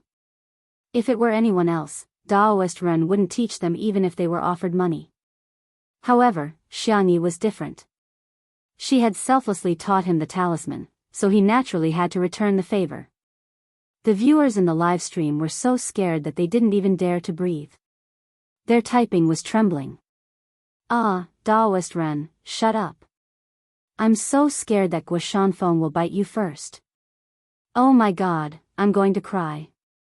What should we do? It's just climbing a mountain, how could there be such an accident? I've already called the police and the fire department, forestry bureau, and zoo rescue. I hope they can make it in time. However, I think everyone is in danger. At least 1 or 2 people have to stay behind to hold Gua Shanfeng back so that the others can escape unscathed. Anyone who had compassion in their hearts was secretly praying at this moment, hoping that everyone in the program team would be safe and sound. However, even at this time, there were still people who were quick-witted. Doesn't Xiangyi know how to draw talismans? Hee, she should draw a talisman to make the snake go away. She must be stupid, right? No way. Such remarks easily aroused the anger of the crowd. How could he say such things at a time like this?